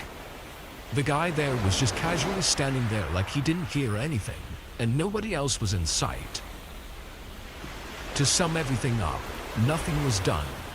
He got away with all of my stuff, and honestly, every authority figure I talked to didn't seem scared or surprised in any way. They kind of just looked at me like I didn't even belong here anyways. I guess it was just normal, and they expect you to look out for yourself.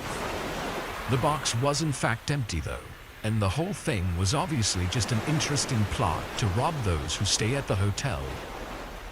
Those last moments before the man ran away though, are what I keep thinking back to. The rage in his eyes, holding the gun up like he was ready to pull the trigger without thinking twice. Why didn't he? My only thought was that maybe he knew that if it was just a robbery, then nobody would come looking.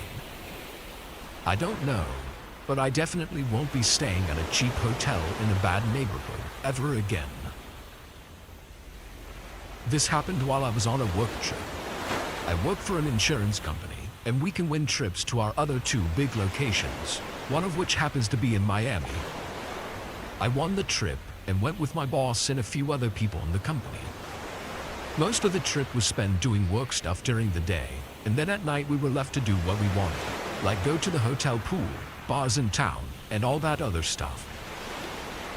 It was the second to last night I was there, and I didn't have much to do the next day, so me and a coworker went out to a cool-looking bar on First Street. We took an Uber and got there around 11 p.m. Miami is a party city, and the nightlife there is amazing. The bar was packed, and it made me feel like I was in college again. I wasn't that old, but I'd been out of college for a few years now. My coworker gets us shots, and throughout the night we have some more, and he ends up inviting two girls to the table and buys them shots as well. He hits it off with one of them, and the other one seems to take a liking to me. I'd been single for quite some time, and work had taken over my life, so I was honestly just excited someone was showing interest in me. Plus I was on vacation, and she says she was too, so neither of us were expecting anything serious out of this. I thought she was really cool and extremely attractive, and throughout the night I offered to buy her drinks, but she bought her own, which I thought was really cool too. It was around 2 a.m. now, and she asked if I wanted to go back to her hotel, which I found out was only a 15-minute walk from mine. I agreed, but honestly was pretty nervous. I knew this girl was way out of my league, but I decided to have fun and take a chance. We Ubered back to her hotel, which was insanely nice by the way, and got to the room. I'll spare you the details, but events occurred and afterwards we ended up talking for a bit. After a while, I noticed she was starting to get glued to her phone, so I went to the bathroom to clean up and get dressed. But while I was in there, I heard a key card open the door to the room and was confused. She never mentioned that she was here with anyone, and I didn't see anyone else's stuff in the room either. That's when I heard a man's voice.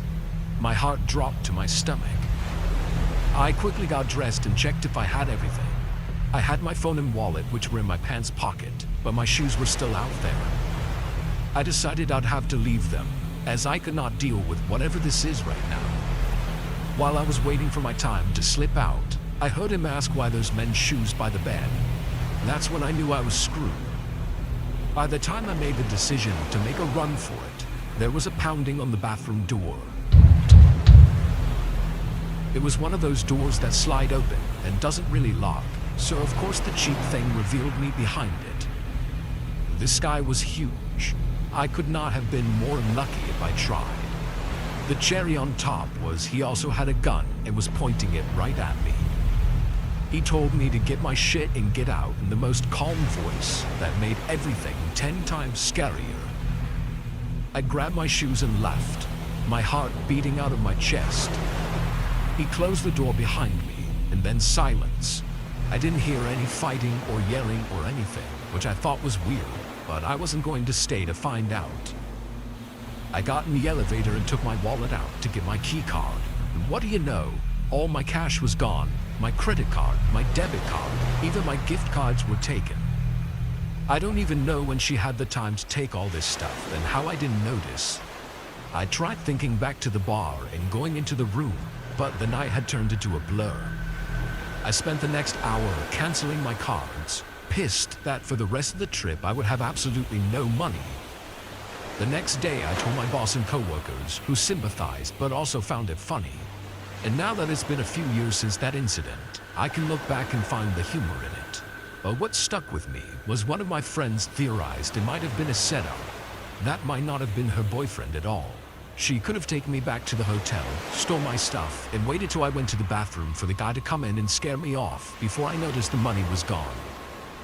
If that's the case, it would explain why I didn't hear any fighting after I left, and why the guy wasn't more angry. I try not to think about it too hard, and anytime I go out, which isn't much anymore, I try to keep myself safer and make better decisions.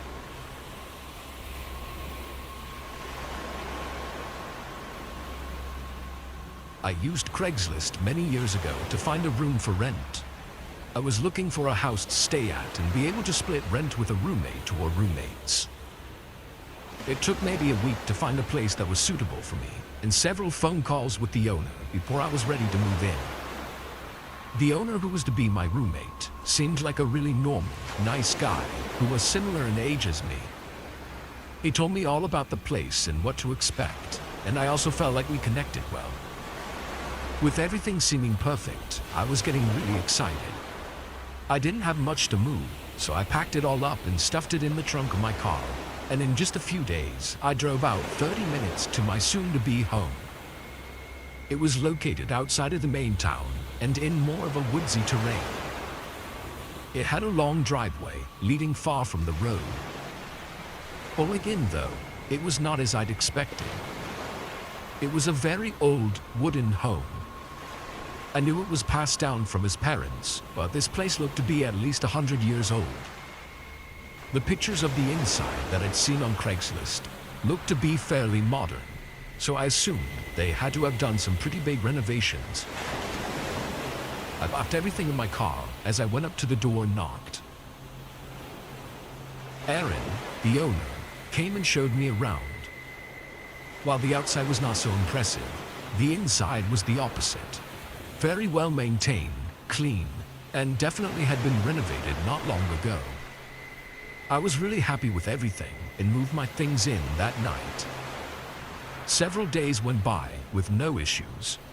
It didn't even feel like I'd found this place on Craigslist. It felt like I was just living with a friend. Aaron worked in town though, so he was gone most of the time. And I worked from home, so I got to have the whole house to myself. Well, not the whole house. There was one door that was always locked. It wasn't any of my business, and I knew that, so I never brought it up with Aaron. But it still got me wondering. It was almost definitely the basement door. But this was odd because he said the house was a one-story home, not mentioning anything about having a basement. Another couple days went by before something happened. Aaron brought home some fast food for dinner and then went to bed early because he had work the next day. I stayed up a while longer, then did the same. Laying in bed though, I had trouble falling asleep. There wasn't any reason for this, it was just one of those nights. But after a while, I heard Aaron's bedroom door open. I was listening because there was nothing else to do, but no sounds came. I waited a whole 2 or 3 minutes before he started walking, slowly, down the hall towards my door. Just as he was passing, though, he stopped. I heard the floorboards creak, followed by the door thump softly, as if he was pressing up against it. He stayed there behind the door for a while. I don't even know how long, but then he walked away. Not back toward his room, but the other way, toward the main hallway. Then a door opened and closed. I didn't know what to think. It was really weird and creepy, but also I'd known Aaron for a while now and didn't see him as a weird person. But what was he doing? And where did he go? I stayed awake as long as I could, waiting to hear him come back, but he never did. Over the next few nights, I noticed a pattern. Every time I would go to bed, about 30 minutes later, Aaron would open his door, stand still for a minute, then walk to my door, stand still again, then leave and go into the locked door. He never slept in his room. He always slept somewhere behind the weird locked door. What made it so creepy was that he was trying so hard to keep a secret from me. I decided one night that I was going to figure this all out because I was beginning to feel unsafe. I went to bed and waited for Aaron to do his usual routine. He opened his bedroom door and walked over to mine. Then, as soon as I heard him unlock and open the other door, I got up and quickly went into the hallway, catching him standing by the open door. He looked back at me, clearly startled. "Hey, is everything okay, Aaron?" I asked. He just stared at me, eyes still open wide from the scare I gave him. "Why do you keep going to that door every night?" I broke the silence, getting impatient. We were standing on opposite sides of the long dark hallway, but I could sense that something was wrong with him. We stared at each other still, and I took a step closer. "Aaron," as soon as I spoke his name, he ran around the corner and straight to the back door, opening it and continuing to run for the trees. I looked out the back door, seeing him disappear into the dark woods. I was shaking, horrified at what just happened. I have no words to describe the unknown thoughts running through my head. I closed the back door, then grabbed a knife from the kitchen and walked over to the door Aaron had opened. It was in fact a basement, but there was no light switch and it clearly had not been renovated like the rest of the house. The walls were old, decaying wood. I debated whether or not to go down. I was so intrigued and curious, but terrified as well. The longer I stood there, the more afraid I became. I turned and ran back to my room, packed everything I could into 2 suitcases, stuffed them in my car, and drove away, never looking back. I never talked to Aaron again, and he never tried to contact me either. I didn't know what was going on with him or what he was doing in that house, but I didn't want to be involved. After a while, I forgot about it. But almost 5 years later, I found myself wondering about it again. I looked up the house online and found some strange things. It had been torn down years ago. There was an article from 5 years ago, just a few months after I left, stating that the house was abandoned. To me, this meant that when Aaron ran away that night, he never came back. I kept reading, and it stated that the house was torn down due to what they described as criminal findings. It didn't go into any more detail about what those criminal findings were. This really had me shaken up for a few weeks. Things like this probably wouldn't happen nowadays, but you can never be too careful.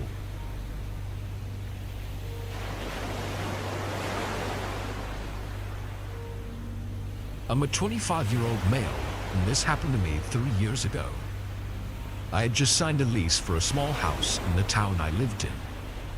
Having been living in an apartment for a few years, I didn't have a lot of furniture or large house decorations to fill the space in my rental. While I had a decent-sized couch and TV stand, I only had a mini TV that I wanted to put up in my bedroom since it was so small. Not having a ton of money to work with though, I took to Craigslist to find a larger TV for the living room. I found a few nice flat-screen TVs listed on the site. They were all over my budget though, and honestly, a lot nicer than I actually needed. I just wanted a large TV to fill the space in my living room. I didn't actually care about the quality of the picture on the TV. Anyway, I finally found one that seemed to work with what I needed. It was cheap, large, and was said to be in working condition. It was an old flat-screen TV from probably 10 years ago. Compared to today, they aren't even considered flat screens anymore, as they're usually 3 to 4 inches thick and really heavy. I sent the owner an email and continued with my search. Finding nothing else worth looking into, I just hoped for the best with that one TV. It wasn't until the following morning that I received a response to my email. The owner introduced himself as Mitch and said he'd love to show me the TV whenever I was available. I don't know if I just read it in a weird way or what, but he seemed to be over the top excited about this. It made me a little uncomfortable, but I just figured it was a happy old man or something. I said I could do any day this week after I got off work at 6, and Mitch said tomorrow at 6:30 would be perfect for him, leaving his address at the bottom of the email, along with a Google Calendar invite to an event labeled as Craigslist TV. I accepted it, though I wasn't really sure what the purpose of it was, and it was definitely not a normal thing people do, but it didn't affect me in any way. I got my truck emptied out, and the next day I went to work, then went straight to his address afterwards. It was dark out by now, and when I pulled into his driveway, I saw all the lights were on inside. I checked one last time to make sure I had all the cash on hand, then got out of my truck and went to the front door. Walking up, I could see that the front door was partially open. There was no screen door or anything, just one main door. Thinking it was left open for me, I leaned over and peeked inside, but didn't see anyone, so I rang the doorbell. Right when the bell rang, I heard something drop on the far end of the house. Then it went quiet. There was something about that noise that made me start getting nervous. After a moment, I decided I had a bad feeling about this and was just going to leave.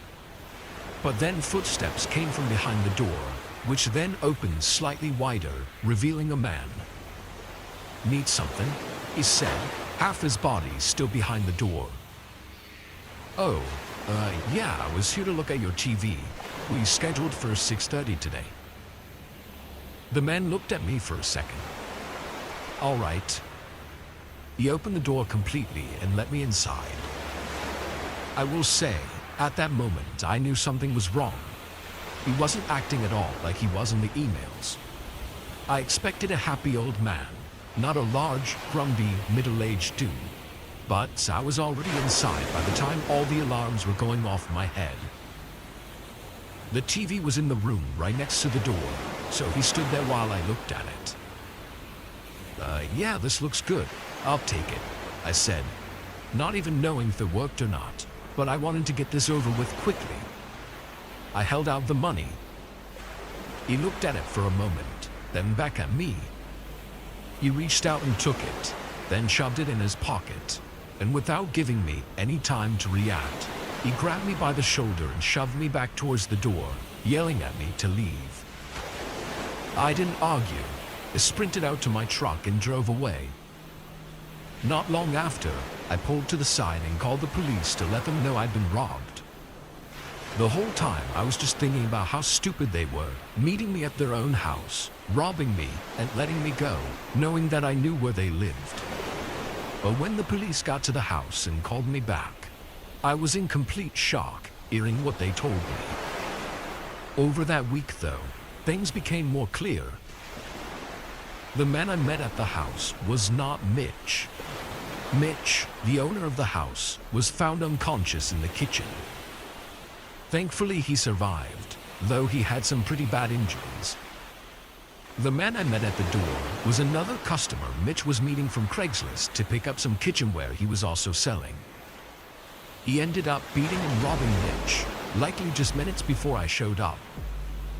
What's even crazier is that Mitch had sent that man a Google Calendar invite as well. And the man accepted it, probably unknowing that I showed his email, which just so happened to be his first and last name. He was caught within a few days. During this whole case, I got to actually meet Mitch, and he was indeed a happy old man, even despite what happened to him.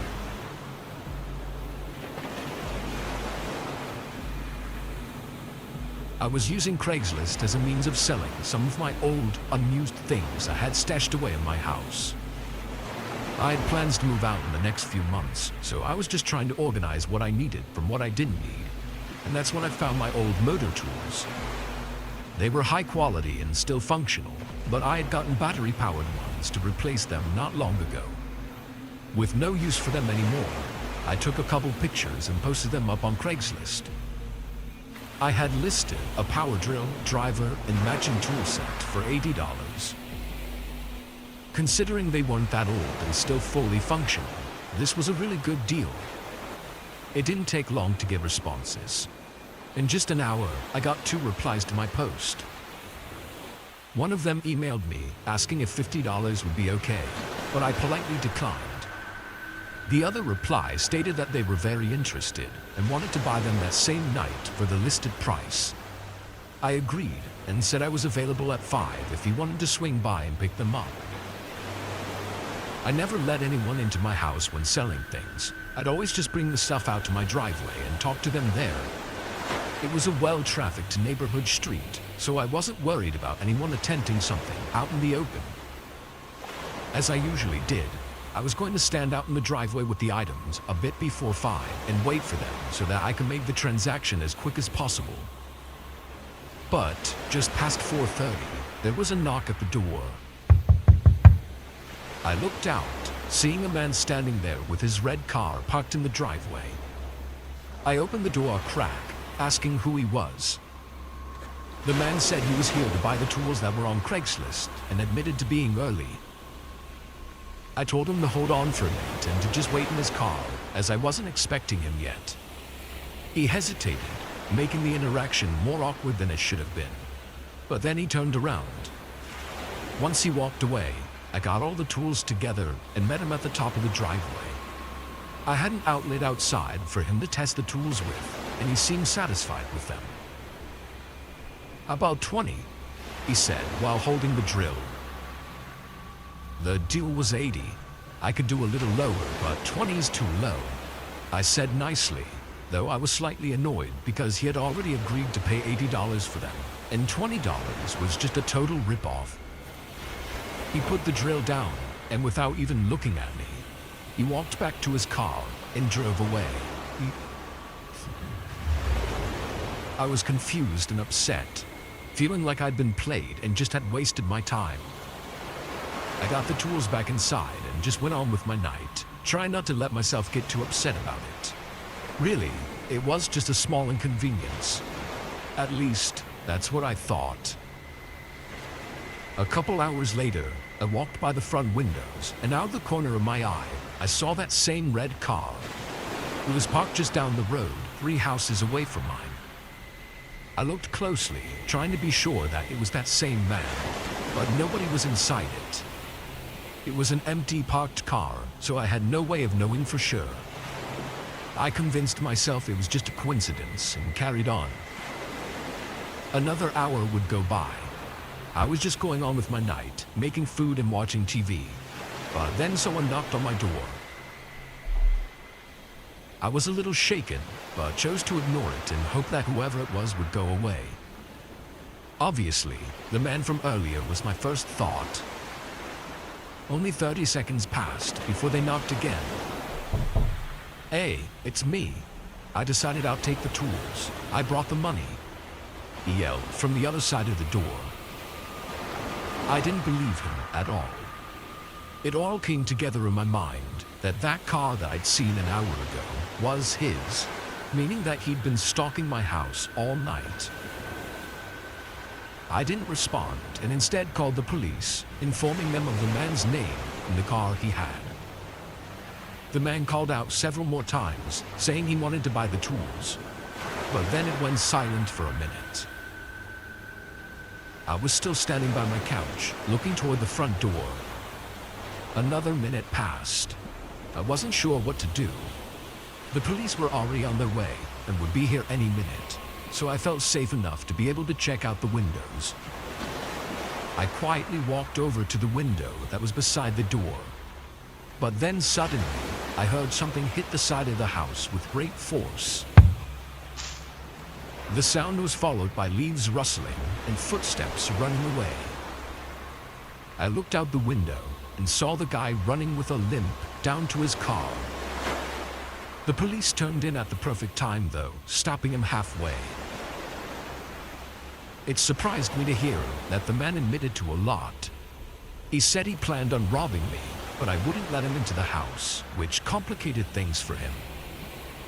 Additionally, he tried climbing the tree on the side of my house and jumping onto the roof, but he missed, hitting the side and falling on his leg. The thing is though, he was armed with a knife, and the roof he tried to jump on was just under my second-story window, which after checking, was unlocked. So, if he had made the jump, he actually would have gotten inside. He claimed it was just an attempted robbery, but claims are just that. I stopped using Craigslist, and even to this day, I lock every single window of my house, even the ones that I think are unreachable.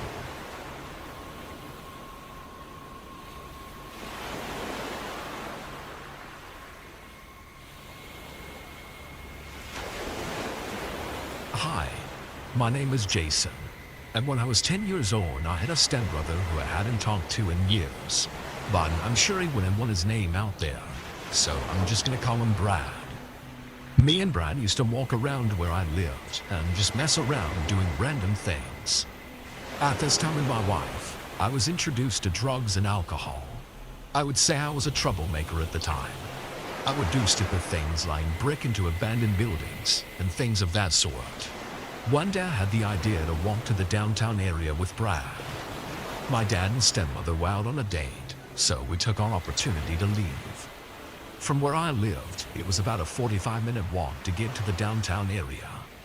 We began our walk through the ghetto area that we lived in at the time, talking about the things we were going to do that day. A couple of options came to us, and we discussed them.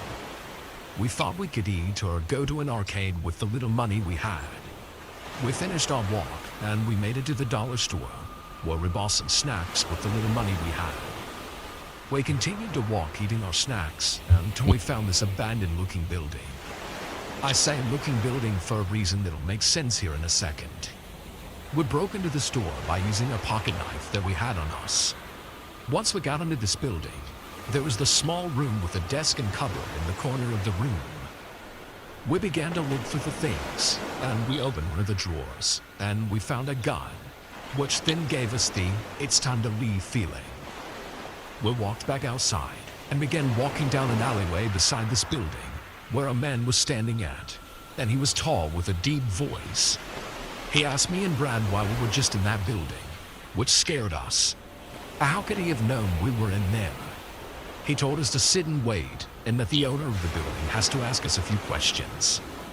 We were waiting for a little bit, which was a big mistake that I really wish we could take back. We then heard the sounds of tires squeaking against the pavement, and an SUV stopped in front of the alleyway. The man from earlier jumped out of the vehicle and began running towards us. He immediately bolted towards the other side of the alleyway, which, after a left turn, was the sidewalk beside some building. We then kept running, and a few seconds after we left the alley, the SUV came from around the corner, still chasing us. We ran through a few more alleys and through our city park before we finally lost them. Once we did, we made our way back home, still running. Once we got home, I got through the front door, and I just fell to the floor, and all I could do next was just cry. To this day, I've never told my parents, but I really can't imagine what those people would have done to us if they had caught us.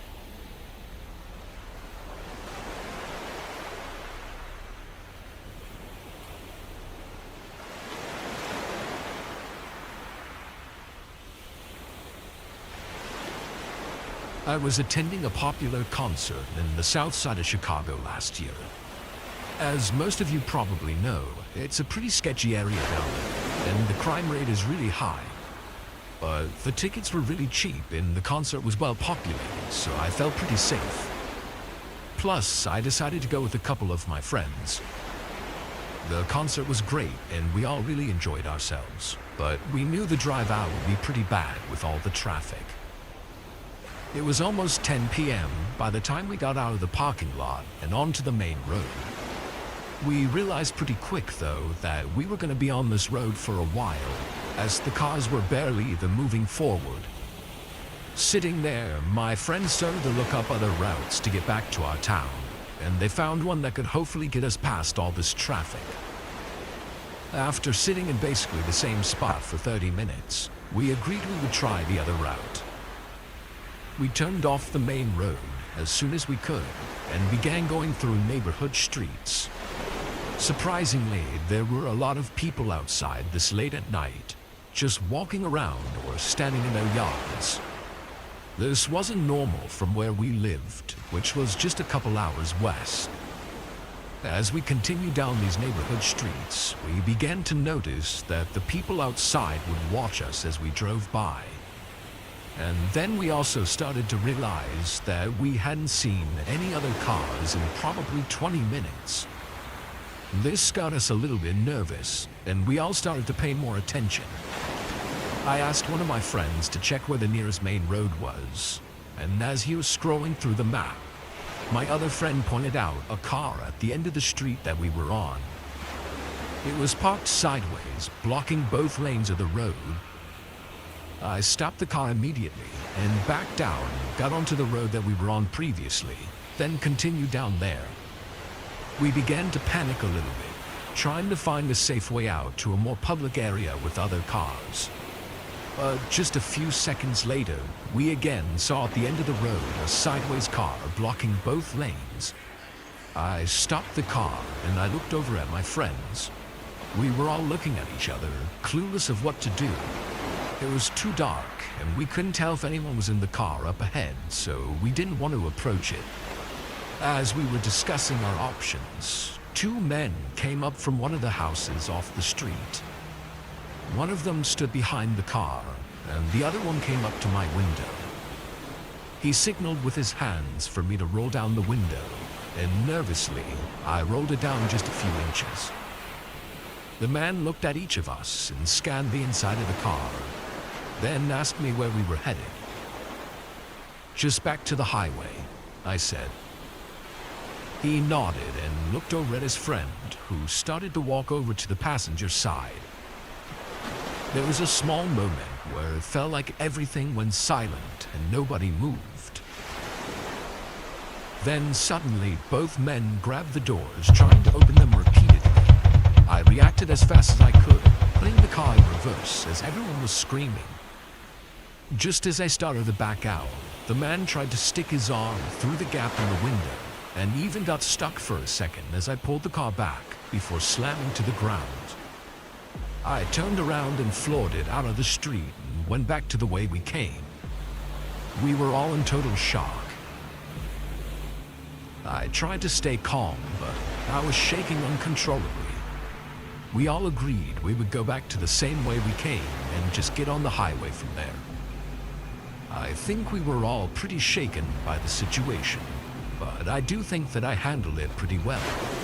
Luckily, our doors were locked though, because I'm not sure if I'd be here right now if they weren't.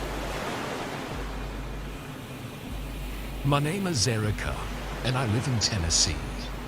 I grew up in a smallish town that, even though I love, it has started to become more dangerous over time. I actually have two terrifying incidents.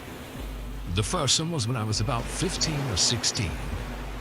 I was starting to take my usual walk, and right as I walked outside the gate to my house, I noticed this man who was maybe in his mid-40s in a car, and he stuck his head out the window, and he was just staring at me while driving down the road opposite of where I was walking. I continued to walk, and I got onto the street behind my house, and then the same man had turned around at some point, and he found me walking again, and asked if I needed a ride. I said I was fine, but he just kept persisting. I said that I'm just taking a walk, and that I'm fine, and he finally slowly drove off.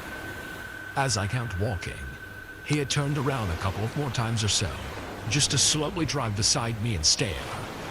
The last time he came back, he started making kissy faces at me, and he said I had a cute ass. At this point, I got really angry, and I told him I didn't care and to go. He finally slowly drove off, and as soon as I saw him disappear, I booked it. I was crying and shaking, and then stopped running because I realized I was halfway in between my house and a friend's house, and I didn't know if I should risk going home and having him see me run to my friend's house from the back way and have him take me home. I finally chose to just rush home, and I made it inside. The second incident was a closer call, I think, but for some reason, it didn't scare me as badly. I was taking a walk, and I was right across the street, and a caddy cornered me from my house. When I was about to cross the street, there was a typical white van that was driving up, and they had their left turn signal on to signal that they were turning down that road so that I could cross the street, I guess. So as soon as I crossed the street, instead of them turning, they immediately pulled up beside me, and the man on the passenger side opened the door and got up. But then immediately sat back down when he noticed I saw what he was doing.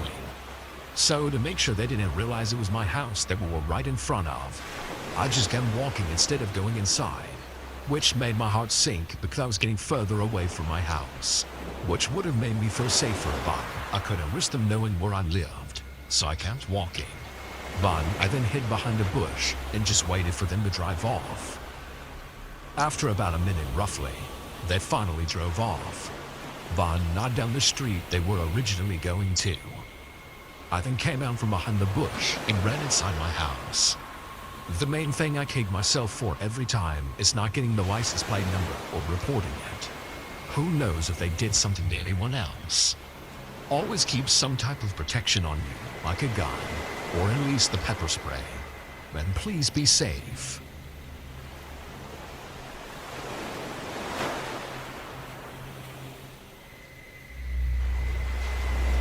There's a park with a playground near my house that my younger sister and I used to walk to frequently. Used to, that is. We haven't walked there by ourselves after it happened back in 2021.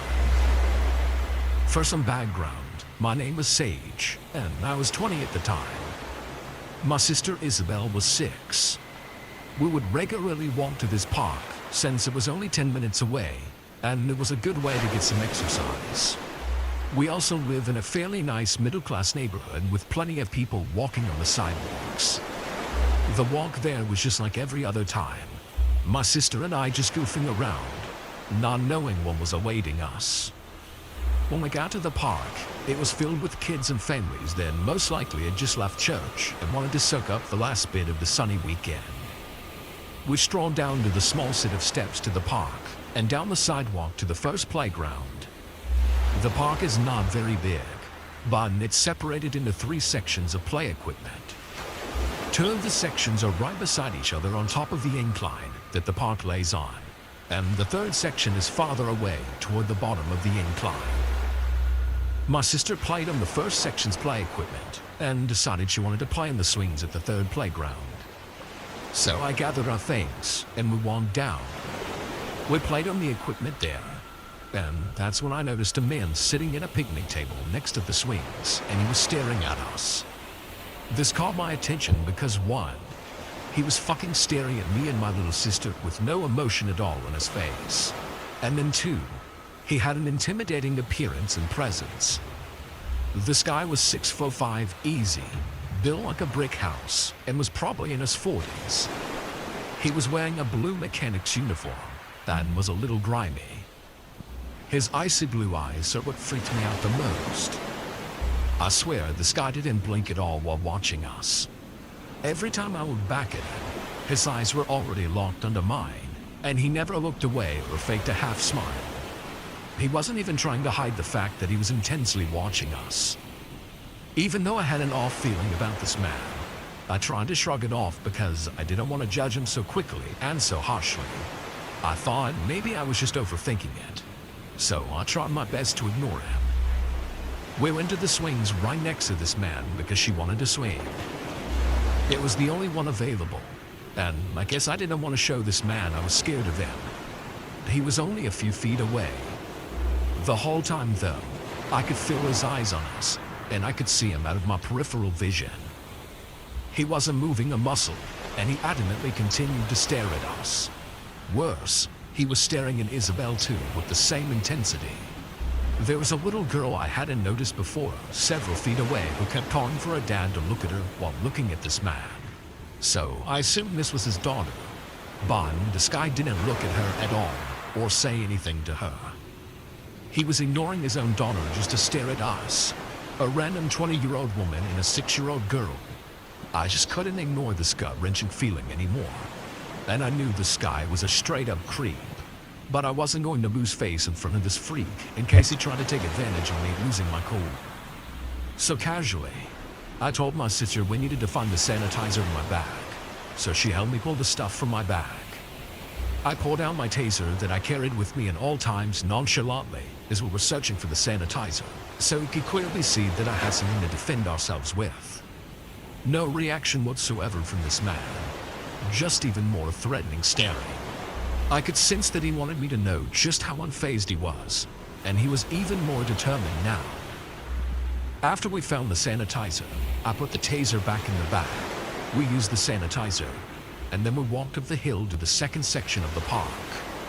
The 2nd section of the park overlooked the 3rd section below us, and also the parking lot right in front of it as well.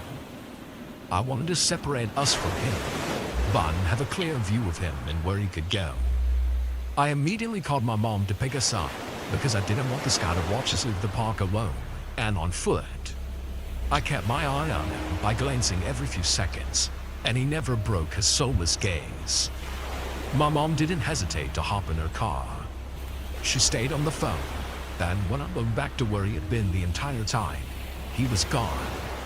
My heart dropped into the pit of my stomach, and my adrenaline made the blood pump like a war drum in my ears. I had no idea where he could have gone in those few seconds, and the little girl was gone too. We stayed where we were while I frantically skinned the park for this fucker. He couldn't have drove because I would have seen. I know he was hiding somewhere, watching us. But where? The woods next to the playground? A car in the lot? There were less people in the park at this point, and I was petrified for my sister and I's safety. Is he going to jump us and throw us into a car? Will this man be a turning point in our lives, condemning us to the dark fantasy that only a man like him could truly convey through his gaze? No matter what, this had to be the last time our paths would cross. I'd keep Isabel and I safe, even if I had to do it kicking and screaming. Finally, my mom pulled into the parking lot, and my sister and I darted to her car. She hopped out of her car to help get our stuff in. All of a sudden, our car started to pull out of its space and creamed towards us until it was right next to us. It was that fucking psycho. He stared us down one last time and did the same to my mom. But the stare was downright sinister. I could tell that he was pissed off that my mom was there and that we ruined whatever twisted shit he had planned. My mom stared him down right back because honestly, my mom's not someone to fuck with. He then peeled out of there and we never saw him again. I think one of the creepiest parts is that I didn't see that little girl anywhere in his car, and I got a good look since he fully stopped his car to stare us down. I have no idea what happened to her because he was alone there with her, and I saw no switch off at any point between a partner anywhere. She just kind of disappeared after I first noticed her. The only thing I can think of is that maybe he had her down on the floorboards of the car, or maybe it wasn't even his daughter and she just acted like he was. I hope she's okay wherever she is. I regret that we couldn't get his plate numbers, but at the end of the day, we did all we could to keep Isabel safe. Try your best not to lose your shit with people like him, because that's what they're counting on. Always be aware of your surroundings, and don't hesitate to get help or be the help, whether it be calling for help if you see something sketcy, or even pretending to know the vulnerable person or people being targeted. Stay safe, everybody. I used to work for a small trucking company that would deliver frozen product to stores across several states. For the most part, I would do 3 or 4 deliveries before heading back to the warehouse and then home. Every once in a while, though, we would have a long delivery route where we would end too far to head back that same day. So we would have to sleep somewhere overnight before heading back. Usually, I'd just pull the truck into a truck stop and rest for a few hours and then get back on the road. Anyways, I was scheduled for a long delivery this day, and I knew I wouldn't get back until pretty late the next day. I got ready and headed out. Nothing happened the whole way there. I drove down, unloaded the truck, and started heading back. It was pretty late though, around 1 in the morning. I figured I should rest for an hour or 2 before continuing all the way back. The last sign I saw for a truck stop said 40 miles ahead, so I still had a bit before getting there. I tend to space out for long periods of time when driving down long straight roads, especially this late at night when nobody else is on the road. Though I saw something flicker in my side mirror. I looked over and noticed headlights shining from right behind the trailer, but I couldn't see the car at all. This usually means that the car's in my blind spot because it's too close to the back for me to see. I continued down the road at the same speed, waiting for the car to get into the other lane and pass me. But to my surprise, he stayed right behind me. This was starting to really bother me, as I knew if I had to brake for any reason, this guy was for sure going to hit me. The truck stop was just a few miles ahead though, so I tried to ignore them for the rest of the way there. Finally, I see the sign for the rest area and start to pull in. As I'm turning, I check my mirror and I see the car slow down a little, but then he continues to follow me into the parking lot. I honestly wasn't sure what to think at this point, but I figured I must have accidentally cut him off a while back, and he just wanted to yell at me about it. I've gotten a lot of angry drivers in my years of trucking, so I was pretty used to it, but I've never had anyone follow me like this. I pulled into an open spot and shifted in the park. The car slowly trailed behind me and continued to get closer and closer to the back before eventually stopping. Again, he was too close for me to see him, but at this point it was getting too weird. I got out and started walking around to the back to question them. Though, almost as soon as I slammed my driver door shut, they put it in reverse and drove away in a rush. I couldn't see too well, but I could tell it was an older man and the car was white and rusted all over. It looked pretty similar to one of those old police cars with the front bumper bars and everything. I stood out there by the back of the truck for a couple of minutes, making sure everything was securely locked and that he didn't come back. Then I got back in the truck and turned it off. I double-checked all the doors to make sure that they were locked and did one quick glance out all the windows for any more cars. Then I laid back and closed my eyes. I woke, hearing a bang echo through my trailer. I checked my watch, seeing it had been almost 2 hours and was a little past 3 a.m. Then there was another bang, but this time louder. I looked over in the side mirror and saw a very faint shadow moving around towards the back. This time I got pretty freaked out. I grabbed a small knife that I kept in the middle compartment and started making my way to the back. But this time I left the driver door open as to not make any noise. As I got closer, I crouched down a little and looked under the trailer. I could clearly see someone standing right up against the back of the truck, and their car just behind them with its headlights off. Once I saw that, a rush of fear ran through my body, and I decided not to approach any further and instead shouted out to them. My voice was a little shaky, but it seemed to do the trick. They rushed into their car and sped off. Looking at the back door, there were scratches all over the lock and clear marks as if he was trying to cut it open. I looked around to see if any other trucks could have seen the incident, but the lot was pretty empty. After a couple minutes, I ended up just getting back on the road and headed home. Nothing else happened for the rest of the trip. I've always assumed the man was just trying to steal from my trailer, but obviously he didn't know that I was on my way back from a delivery and the whole trailer was empty. Anyways, it's still the most unnerving thing to happen to me during my years of trucking. And I still get paranoid sometimes with a feeling that a car might be following right behind me without me even knowing.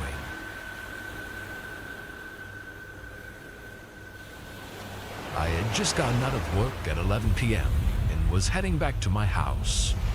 It's about a 45-minute drive to get home usually, as I live several miles outside of the city. It's always very quiet, and the roads are pretty empty once I start to get further out and closer to home. I always enjoyed the drives back from work. I found them peaceful and just a nice way to wind down after a long day. I was 20 minutes away from home and just turned down a long side road that pretty much leads directly to my house. This was my usual route home that I've been taking for years now, and I've never had anything happen before. I will admit, though, it was a bit of a creepy road at night. It was very dimly lit, and the sides of the road were surrounded by a dense forest. Not to mention, it would often get foggy during the later hours of the night, making things only visible within a few feet ahead. Again, though, barely anyone is on this road at night, and there's no turns or anything, so visibility is never too much of an issue. Though a couple minutes down the road, I see through the fog a small blinking light. I couldn't really tell how far ahead it was, or even what side of the road it was on. I slowed down, and as I started to get closer, the light turned off completely. At this point, I was maybe going 15 to 20 miles per hour, when out of the fog, a small car pulls out from the side of the road and stops directly in front of me. I tried to brake, but I was too close already, and my car tapped the back of theirs. I was kind of in shock at first as to how suddenly it all happened, but I noticed neither of our cars really had much damage. Not really knowing what to do, I opened my door and stood beside my car, waiting for them to get out as well. I could see them moving around in the front seat, but I couldn't tell what they were doing. As I stood there, I looked at his car, noticing how old and worn it was and that the headlights were all turned off. Eventually, a man got out of the car slowly and began making his way over to me. From what I could see, he looked like a middle-aged man and was a pretty large guy. I decided to start off and asked, "Is everything okay? You pulled out pretty quick." He was acting a little strange, looking all around and never making eye contact with me. After a couple seconds, he replied, "Yeah, sorry." I wasn't really sure how to respond, but he was starting to really make me uncomfortable, and I didn't want to be out on an empty road alone with him. I told him that there was no real damage to either car, so I was going to get back on the road and head home. But as I began reaching for my car door, he told me to wait. He told me he wanted to check his car out for damage before I left. I said okay and stood next to my car as he looked at his back bumper. But then he started to walk around his car, pretending to look at it for damage, which was really weird because I'd only tapped his back bumper. As he started to make his way to the passenger side, I saw a large figure get up in the back seat and start moving towards the door. I immediately got my car and locked it as a man got out of the back door, and both of them began waving their hands at me, telling me to stop. I was panicking at this point and put the car in drive and went around them down the road. Looking in the rearview mirror, I could see their lights turn on through the fog. I could see their lights for about 30 seconds, but eventually they faded out. I pulled into a gas station that was about 5 minutes from my house and waited there just to make sure that they didn't follow me home. But the car never passed by. After waiting for 15 minutes, I headed home. I decided not to call the cops at the time, as I wasn't entirely sure if I was just overreacting or not. I'm still not sure what those people really wanted, but the more I think about it, everything about that situation felt wrong. I don't know what their plan was, but part of me feels like something very dangerous was about to happen if I had not gotten out of there in time. Another part of me wishes I had reported the incident, as I find myself wondering, what if they had stopped following me so that they could try and lure someone else into their trap? To start this off, I'm a 21-year-old female who's 5'1" and 120 pounds. One night a few months ago, my dad and I were sitting at home waiting for my mom to get home from work so we could go get dinner. My mom called and told us that she would be working pretty late, so we could go ahead and get dinner without her. We live about 15 to 20 minutes away from town, and my dad told me then he didn't feel like going all the way to town, and asked if I was okay with just going to Dollar General. It's literally only 5 minutes away. I said sure, and we hopped in the car and headed towards Dollar General. When we got there, I asked my dad if he cared if I went and got some coffee, since I had to get up early for work the next day. He said that was fine, and he let me know then he would be in the freezer section when I was done. Well, I go to the little coffee section, and I start looking at my choices of coffee. That's when I then noticed a huge man, who honestly just looked like a homeless Santa Claus, staring at me. I returned to look at him, and he quickly looked away and pretended to look at stuff on the shelf. I went back to grabbing the coffee I wanted. When I noticed him staring again, but this time in my body. I glanced over again, and once again, he pretended to look at the stuff on the shelves. I'm a pretty small girl, but I have a big chest for my size, so I thought he was just being perverted. It honestly made me uncomfortable, so I just took what I already had and went to the chips aisle. I started looking for the potato sticks, and I honestly forgot all about the old man. However, about 5 minutes later, I noticed the same man beside me, once again watching me. I looked at him, but this time he didn't look away. He didn't smile or anything. He just stared. I got pretty freaked out, so I decided to go find my dad. I noticed him looking at some of the dollar bills, and I walked over to him.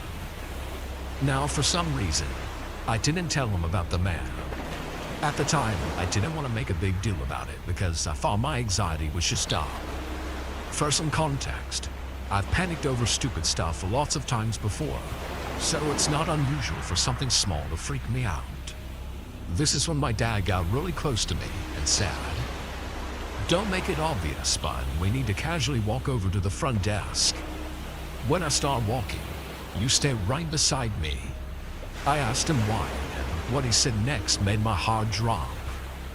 There's an old man watching you, he said. This then made me realize that I wasn't just being anxious. This man was actually up to something. My dad started to walk, and before I could even take a step, I felt a hand grab my arm and yank me back. The man actually tried to run away with me. But luckily my dad pulled his gun out and he aimed it at the man, yelling at him to let me go or he'd get shot. When the man noticed the gun, he drawed me and he made a full run for it. The police were called, but sadly, as a lot of these stories go, the man was never caught. Now, I used to go to the Vol.13 all the time by myself. Usually I didn't go with my parents. It scares me to think about what if this had been one of the times that I went alone.